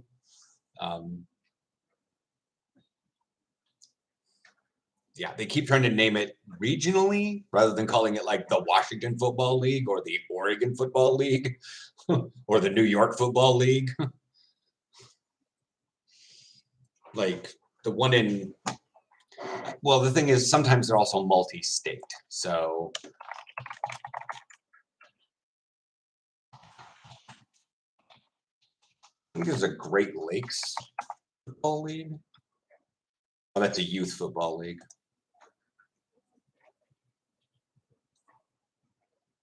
Oh no, that's for NCAA. Never mind, Division II. Whatever. But I know that one up around like Minnesota, Wisconsin has a weird name for their league. But when you've got countries the size of most US states, you can just name it the country's league. Plus, they have a different system here. And the sport gets played through multiple levels. Yeah, it would make more sense. But again, I wish it would make more sense. Or I wish it would work that way in the States, but with semi-pro, as I brought up on my semi-pro versus European football video, there seems to be a lot of like individualistic pride that you can't have a top level and a second level within a league and get like all the teams in the area into one giant league and have like a promotion relegation system like they have here in Europe. So you could have like 20 teams in an area, but you won't have, you won't have like two leagues of like 10 and 10. You'll have like, I don't know. They'll make another team and they'll have like 3 leagues of 7. But then like the NFL does, they like these leagues will overlap each other. You're like, oh, well, we can't play the team that plays just down the road because they're in another league because they're actually, and it's just like they don't do that sort of tiered system here in Europe. And it sucks because it would actually help semi-pro a lot in the States if they could get their heads out of their asses and just create a level system. Plus, it would give the younger, the weaker teams something to. That's cool. That's cool. Yeah, I have playlists for various things. As I've said in my football videos, I do this live stream, which is just general talking, and then my Mondays videos and my Friday videos are basically football, but I vlog every day. My personal playlist. Do not play that video, please. Okay, good. Like there's the football season 2020. which was cut short. I have a football skills uniform, all my shorts, all my popular uploads are. I don't have the linebacker one on here. I need to fix that. Customize channel. You need to put that one on here. Add a section. Single playlist. All about linebackers. Bring it up. Yep. And put uploads, football season 2020, all about linebackers. And the gear. And then shorts. Football skills is a bit weird. Some of it's a little out of date. Okay. All right. Fix the channel right there, live. So if you're looking for like game day vlogs or anything, that's in that playlist. But like if you want linebacker stuff, there's a playlist for that too. Yeah. Again, there wasn't much in there. The 2020 season consists of any preseason games we had between like September, October, November of 2019, and then camp at the end of January over near Germany, and then 2 games, and then that happened. The world went to hell.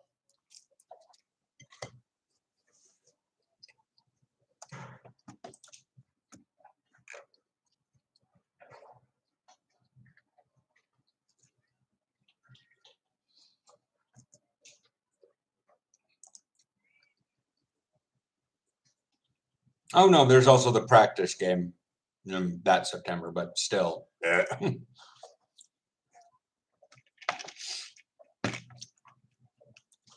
Make sure to comment on those videos if you find anything interesting in them. Some of them are pretty old, and I like to know what people think about stuff from back then. Again, that was in the before times.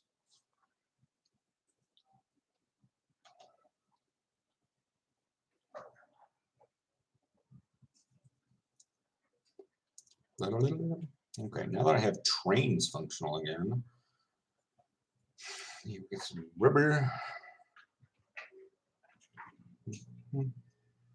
That's the other thing. I don't need car parts, so I need more rubber because we need to make more tires.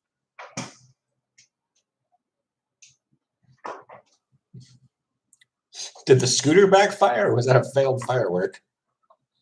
Not sure.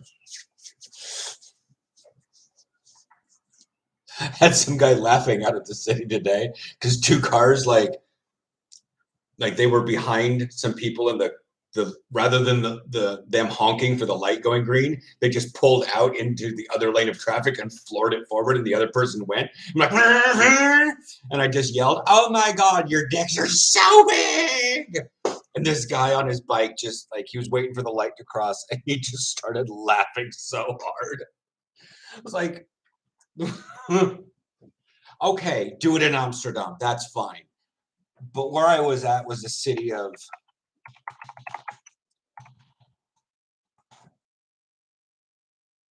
wow, that's 152,000 people. That's a pretty big city. Also, that city's zoo is where the gay penguins are at. Oh. Oh, yeah.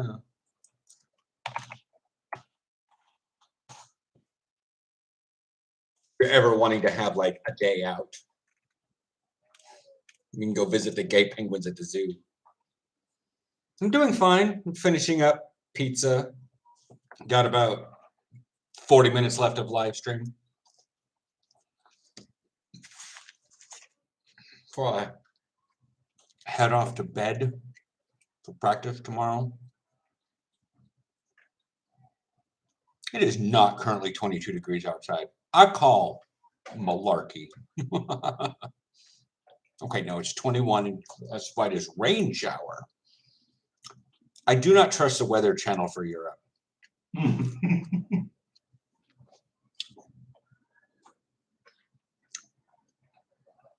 Yep, Aaron, rain shower.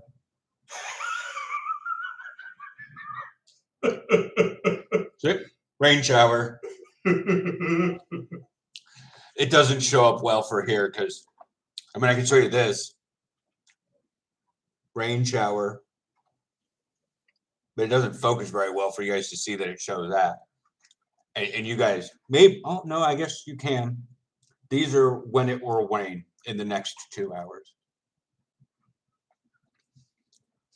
Which is 0.1 millimeters per hour, which is just, it is nothing. That is a light drizzle. That is, it may be enough momentarily to get people to scream away from the thing.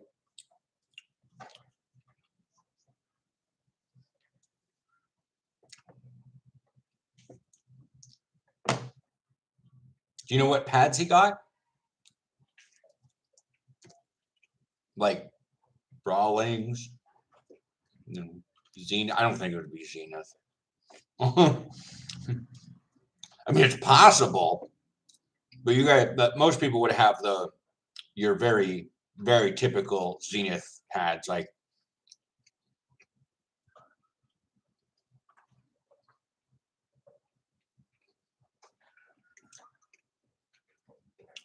when people think of Zenith pads, they think of these pads. Yeah. Those are the Zenith pads. Not mine. Russell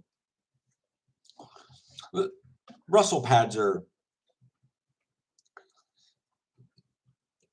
sturdy and mass produced, which is really good for schools because they're mass produced. Russell shoulder pads. Oh yeah.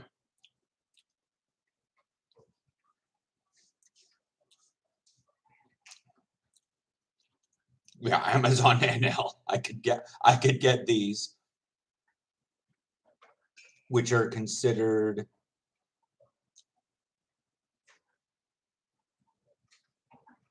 what size are they? Oh no. Oh, zoom in. Or can I get any size I want? Is this the only one about? Anyways, it's these pads. Amazon.nl has these shoulder pads for $88. But they're called Barnett shoulder pads, but they came up under Russell shoulder pad search. What? Whatever. Lightweight and heavy duty. So are Zenith pads. They're not anywhere close to those carbon tech. Oh my God. Jesus. I've known one person to wear those pads. And they wig me the heck out. There is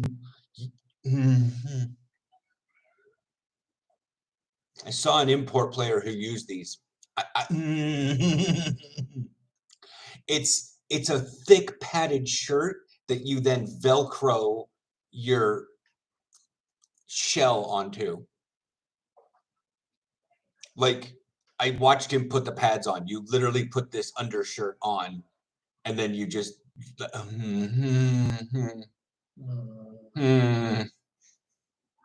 Nike Pro Combat. Oh, for the actual like padded shirt, yeah.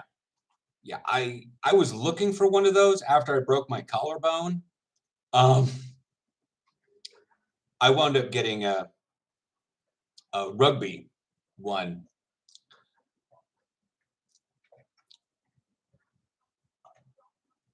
Like this. This is a shoulder pad for rugby. Like it's got a breastplate protector. Like it's overkill for American football. I'm like, what you want is these little guys up here on your actual shoulders, and then like rib protectors. You don't need sleeve protectors. You don't need this. You don't need that. And even on the backside, it's just so bad.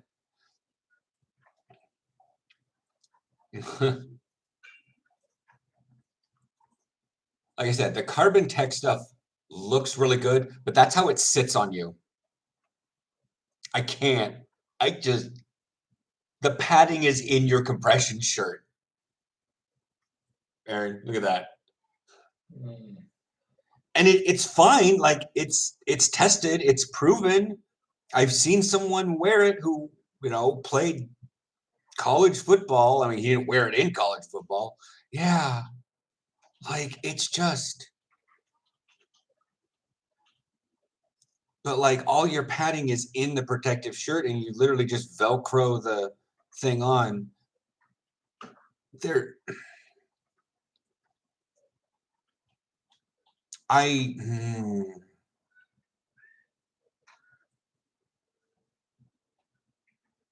Yeah, they're out of stock at Walmart.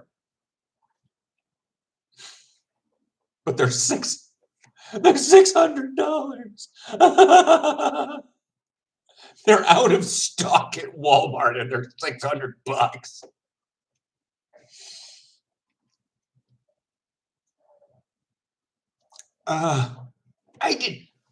I have brand new Zenith shoulder pads for 2021 and they cost me $350.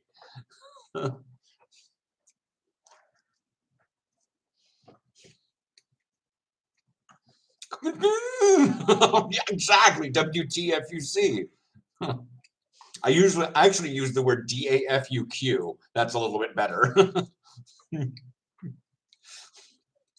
Mainly because when you look at the word DAFUQ, you kind of you just look at it and you make the face. The fuck? It's a Walmart on top of that. Low prices. Why are they out of stock? Are people prepping for Black Friday?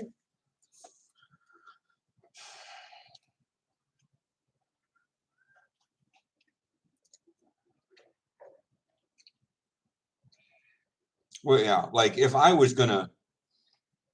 had to upgrade, probably, because I got big or whatever, and I had to upgrade to lineman style shoulder pads, I'm definitely going with like the beefcake of beefcake.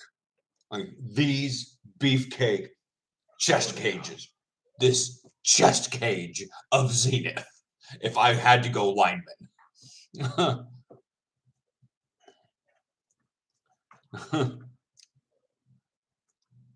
Like I would not be surprised if the lineman Zenith velocity pads are borderline bulletproof. But yeah, that's why I went with the Element hybrids, because they are the running back linebacker kind.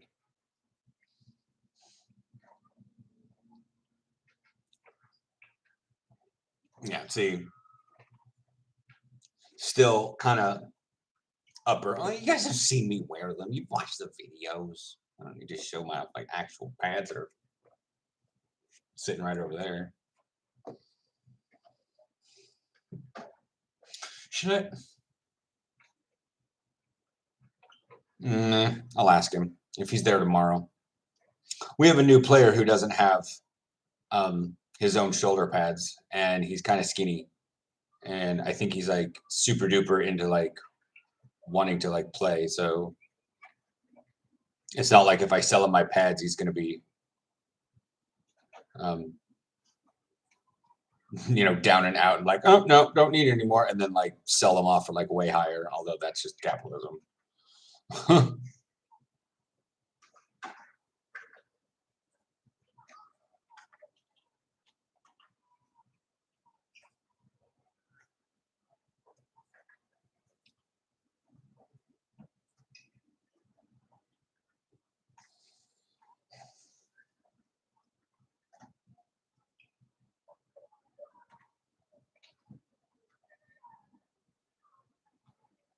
Crazy Otter commented on your video.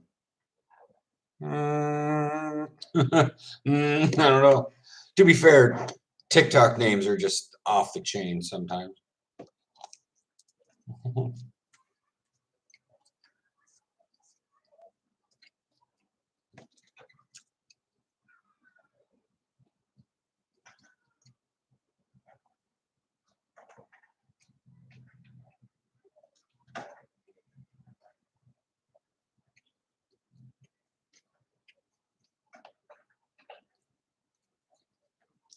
I can definitely tell that the weather is trying to change. Because, like, it's dark enough that, like, the boats and the street lights, or like the pathway lights, have been turned on. You know, it's dark enough for their sensors or whatnot, or they can't really see, or they're preparing. But, like, the water is super still out there. Oh, yeah. Yeah. And it's just like this solid gray.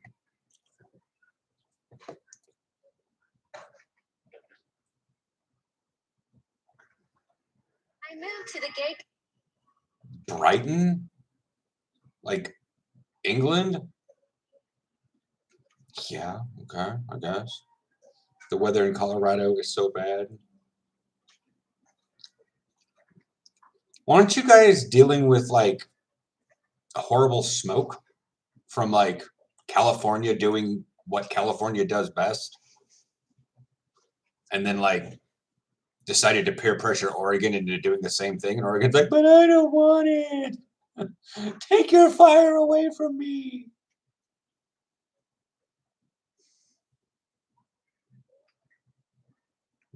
Yeah.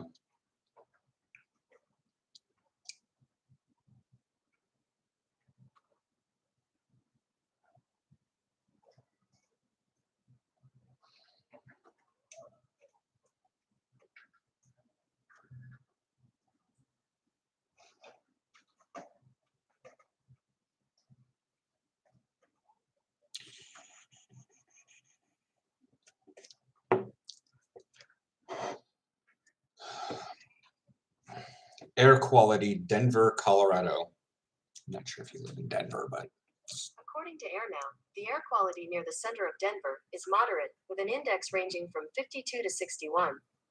I mean, that's in Denver. It could be worse in other places of Colorado.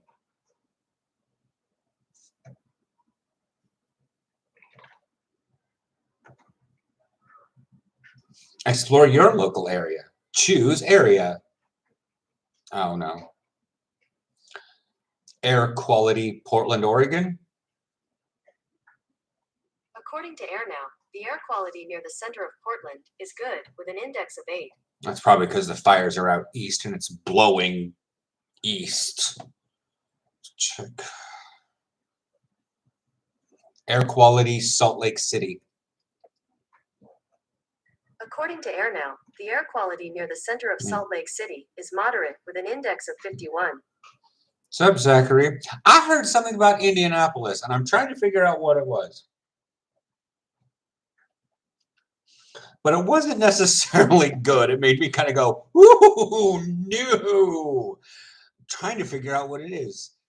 Indianapolis surpassed something in the number one X.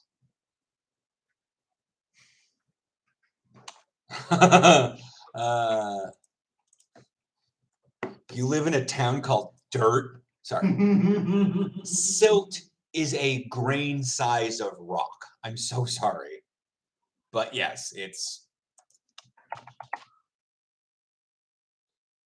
Siltzheim Restaurant, Zilt and Zoot, Dorpsweg, Martensdijk, Helsinki, Finland, Silton, Gillingham, UK, and Silt, Colorado. Right along the Colorado River. Right there on I-70 in the middle of bumfuck nowhere.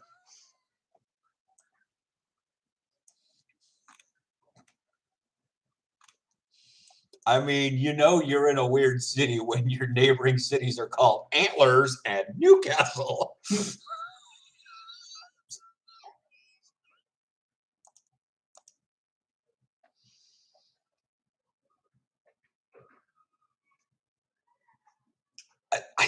I think it's the shootings. I think it's the shootings.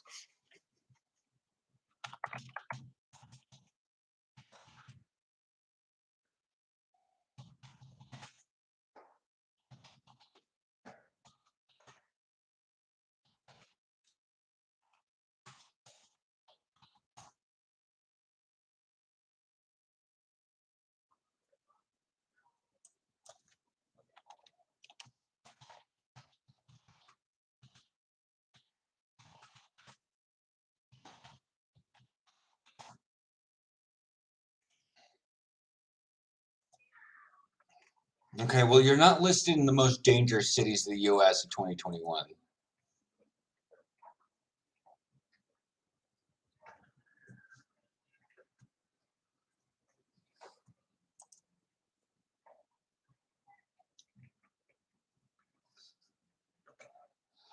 Okay, this has got to be weird because most dangerous cities in the U.S. in 2021, one of them listed is Memphis, Tennessee. Another one is Stockton, California. Why?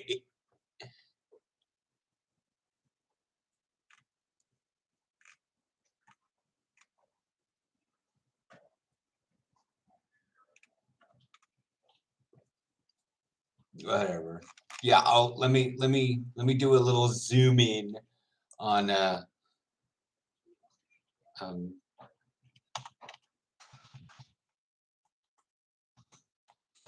Indianapolis map. Give me a Google Maps. Like, it's still not going to be that bad. I mean, I'm looking at the things that surround. I swear to God, Google Maps just messed up. Aaron, tell me Google Maps messed up. And that the city is not that fucking square. Oh, it's that square. Oh my God. The town names, what do we got? Brownsburg, meh. Tilden, Plainsfield, Friendswood, Smith Valley, Rock Lane, Greenwood. This isn't Pleasant Acres.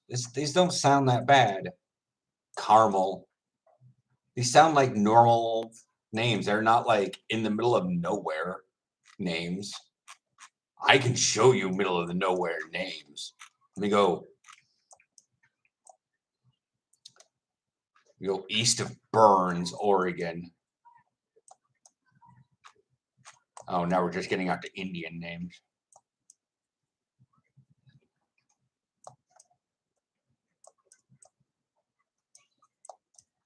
But like, it's not even that great when you get out to like, when you go in like the valley to the middle of nowhere.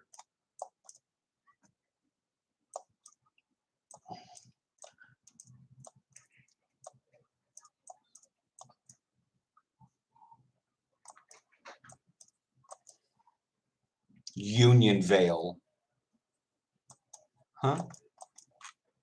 Like, there's a town in Washington called Vader.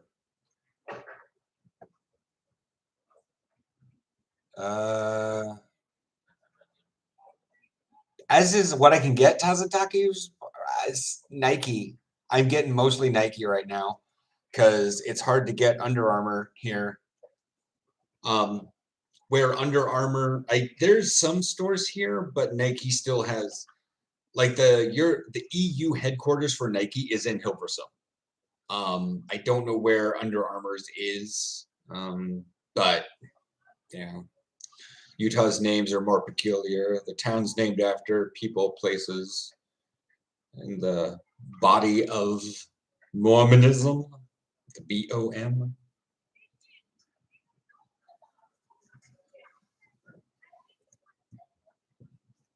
Be your own. Capital of the world. Book of Mormon. Oh yeah. I keep forgetting that's the name of their fucking thing. Yeah.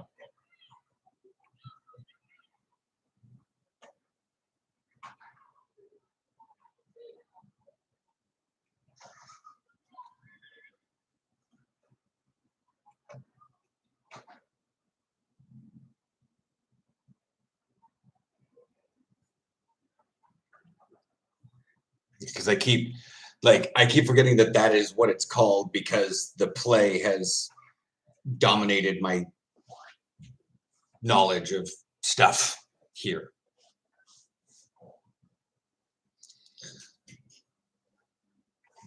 Oh yeah. No, Zachary, you missed me going through the names of places around New York.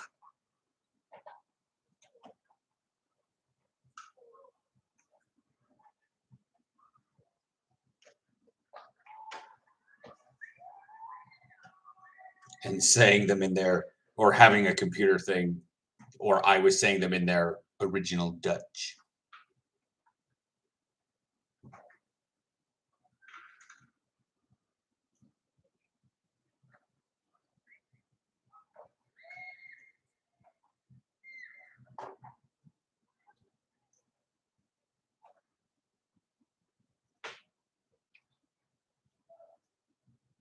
Yeah, I think the musical was intended for two audiences in different directions.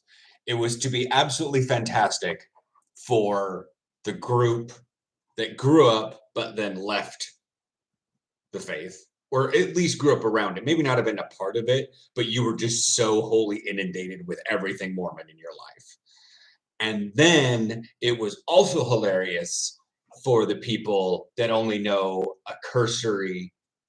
The only thing we know about Mormonism is like the idea of the two boys that come around and are way too fucking polite.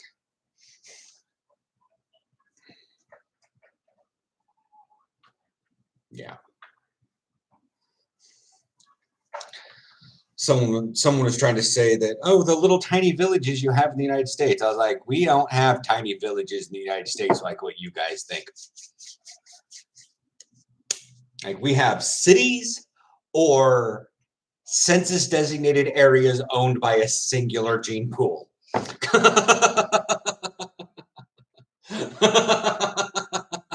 Yeah.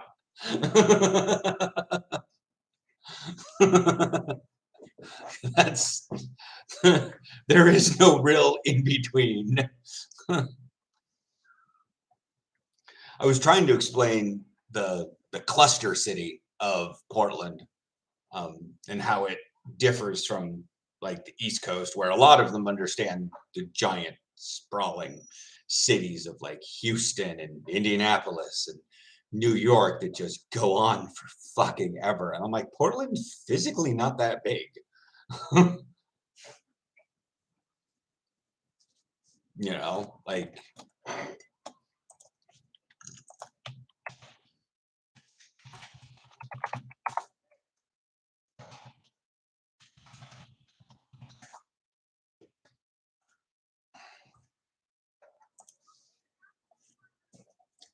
okay, Portland doesn't seem that big, but it's smaller than but it's bigger than Amsterdam. Just by a lot. Portland is 375.5 square kilometers. Amsterdam is 219 square kilometers.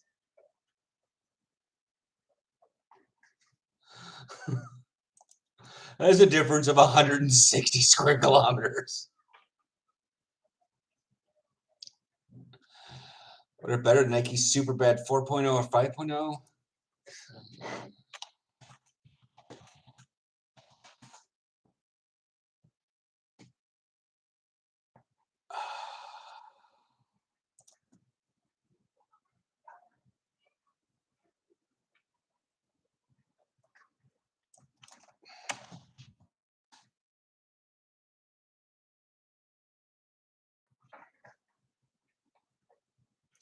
I would actually, because I have the 5.0s, because I'm seeing, I know football's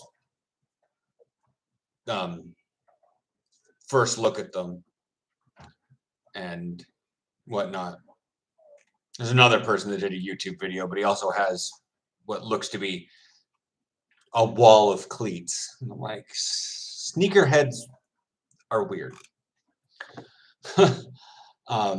But what I have, the white ones I have are the 5.0s, but the 4.5s look good for cold climate. Okay, maybe not. If you're, that's the thing. Like Nike's good, but no, there's still no. I would probably see if you could go with Cutter, just because, like,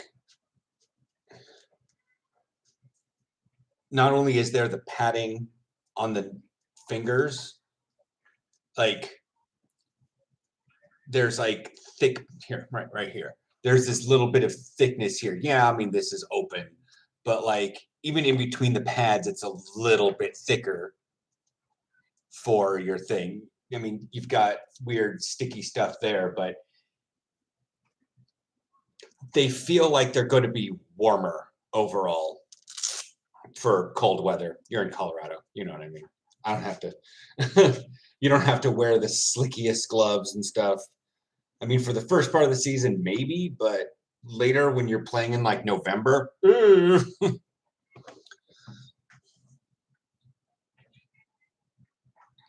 only thing you know about Portland are the Shanghai tunnels, which I've never heard of, the Rose District, which is the fucking city, the cement owl from that one college that everyone tries to steal. What? No idea.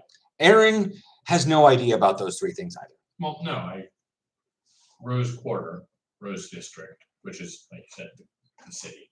Well, the Rose Quarter's a stadium.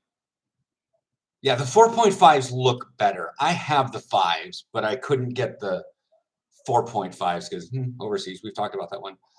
But again, for like cold weather, you should be able to get Cutters because they're super popular.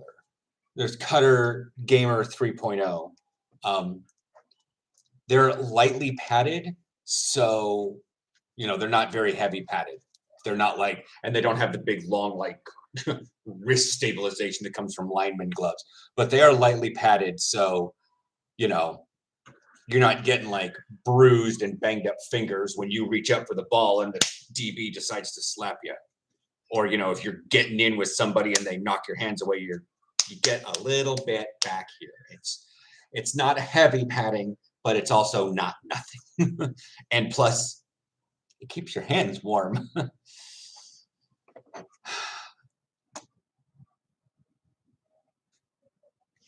Are you finally complaining?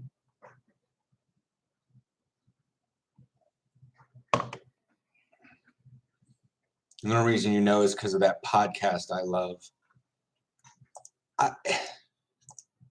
I don't know what it is about my brain, but I'm just like, I understand that there is a majority right now in podcast listeners. But it still feels like one of those uber hipster things that you're only cool if you listen to this one specific podcast of these two people that have barely any vocal inflection. And they talk about the most niche subjects.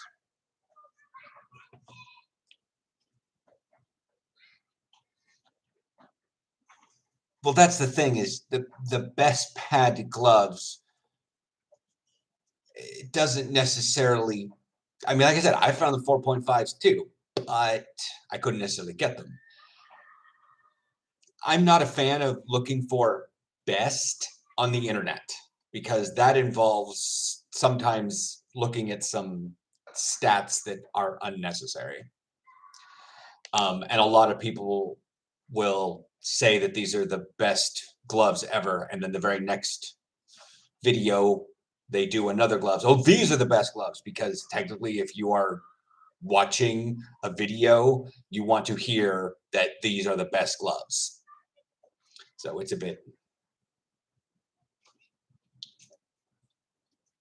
Yes, Zachary, I know it's very niche because you would only listen to niche topics on a podcast.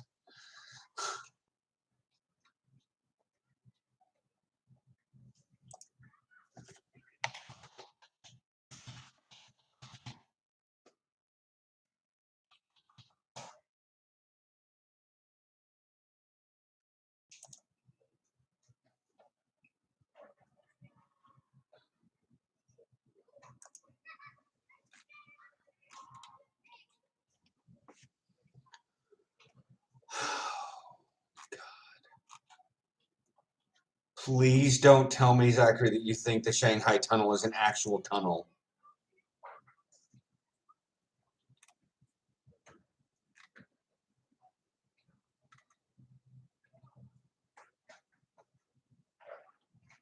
The Rose District. I also have to look that one up.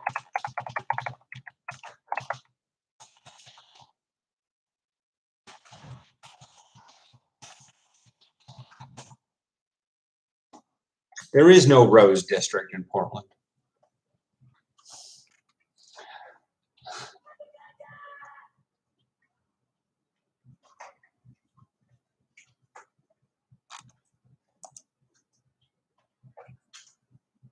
Tunnels. Yeah, tunnels.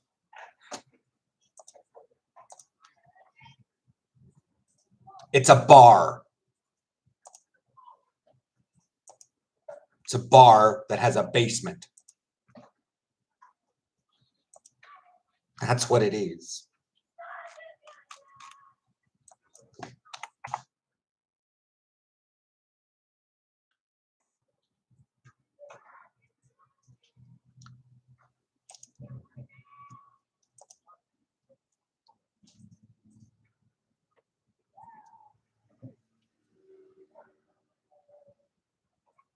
They are also referenced many times in Grimm, but that's not a very good representation of Portland, from what I understand. There is no, like I said, there is no Rose District in Portland. And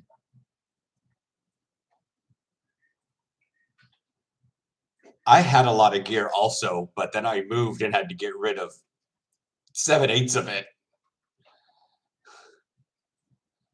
And what's the other thing? The one cement owl that everyone likes to steal.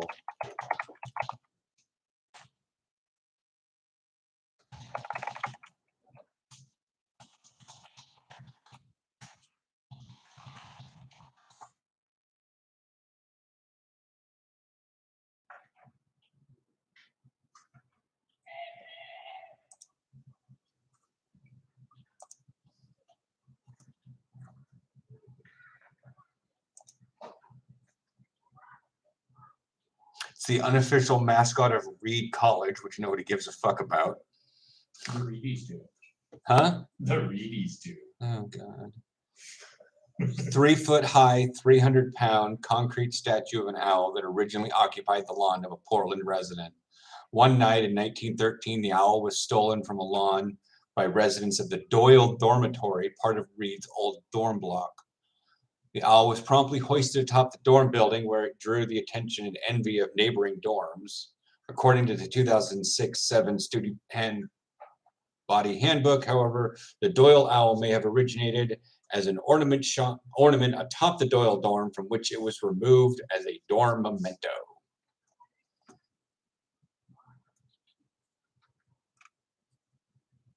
Yeah, that's super niche stuff, because these, like, one of the things you mentioned doesn't exist.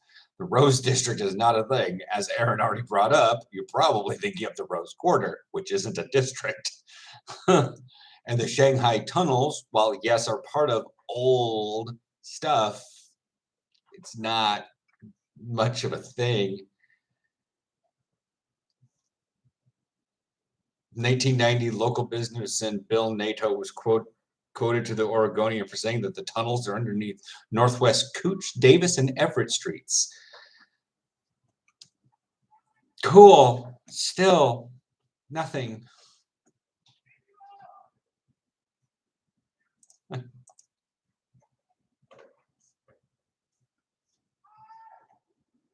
have 72 pairs of socks, like football socks or regular socks? Because having 72 pairs of regular socks plus football socks is fine. 72 pairs of football socks, I don't even know if there's that many uniform colors. Maybe uniform color combos. Maybe. But yeah. Football and basketball. The show is called The Ouija Boards, by the way. Yeah. Yeah. Blue, black, and white. The Ouija boards.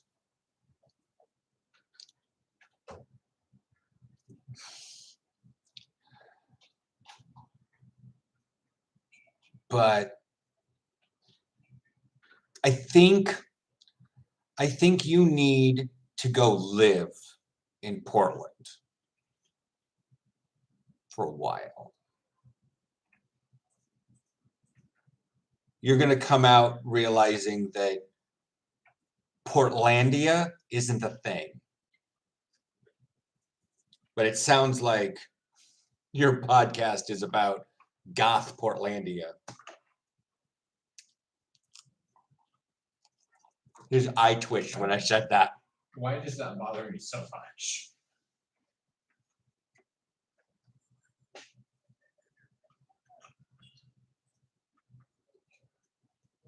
You can afford Portland. You're just believing the hype. Oh, the Ouija broads. Tiny text. And I'm used to you typoing things, so sometimes I look at a word, I'm like, that doesn't seem right. Let's fix that for a word. You correctly spelling something makes me go, maybe that's not right. Pizza crust. What am I eating? Pizza crust. I need something to drink, but I don't want to leave the screen because, well, I'm almost done. Anyways. 2 women who host it and they're funny AF.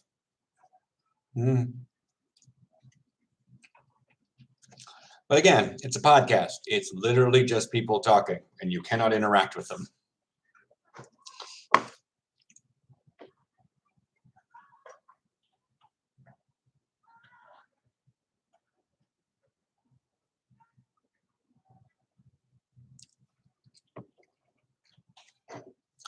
Oh my God, have mercy on your soul.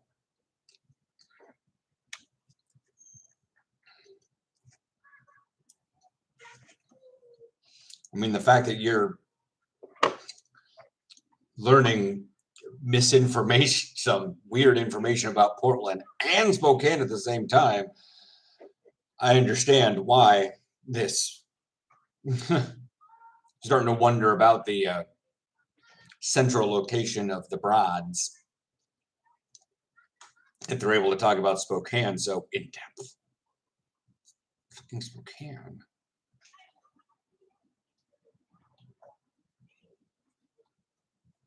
I have the official sock of the NFL and NBA. That sounds pretty. Who's paying for all this?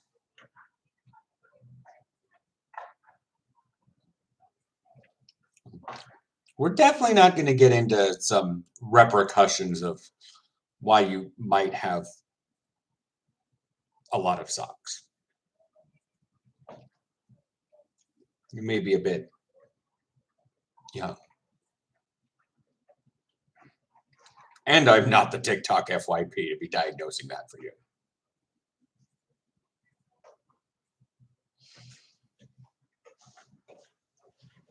One of them is in Seattle too, which is why I set the script I wrote there. Just seems like an interesting place. It hurts. It hurts to hear people say that Seattle's an interesting place.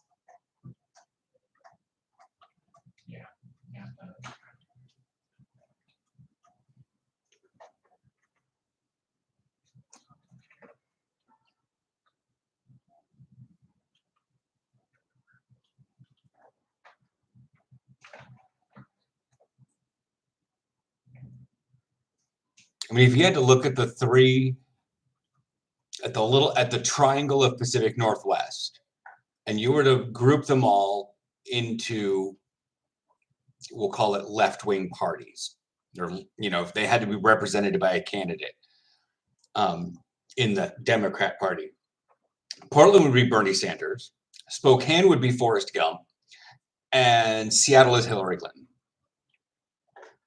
Seattle is so establishment. It's not even funny.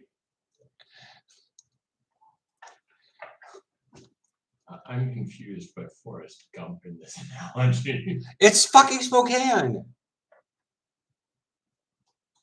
Very good natured, not very bright. It's fucking Spokane.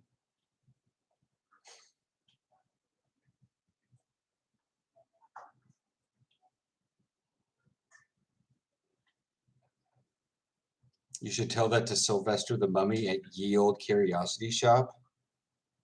I don't want to go to Spokane. I don't want to go to Seattle. I don't want to go to Portland. You live in a trash fire of a country that is now a rampant, disease-infested trash fire.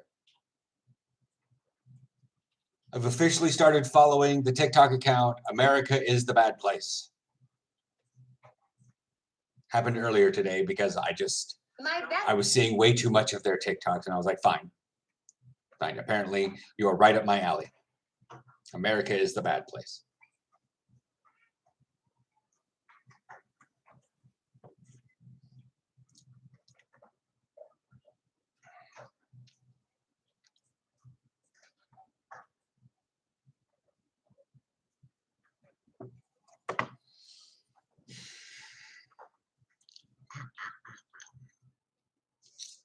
All right, it's past 9. I'm gonna go get some water. I'm gonna cut this live stream off so I can chill out, get to bed, wake up tomorrow, edit this video of a very unintentional and not unintentionally long vlog.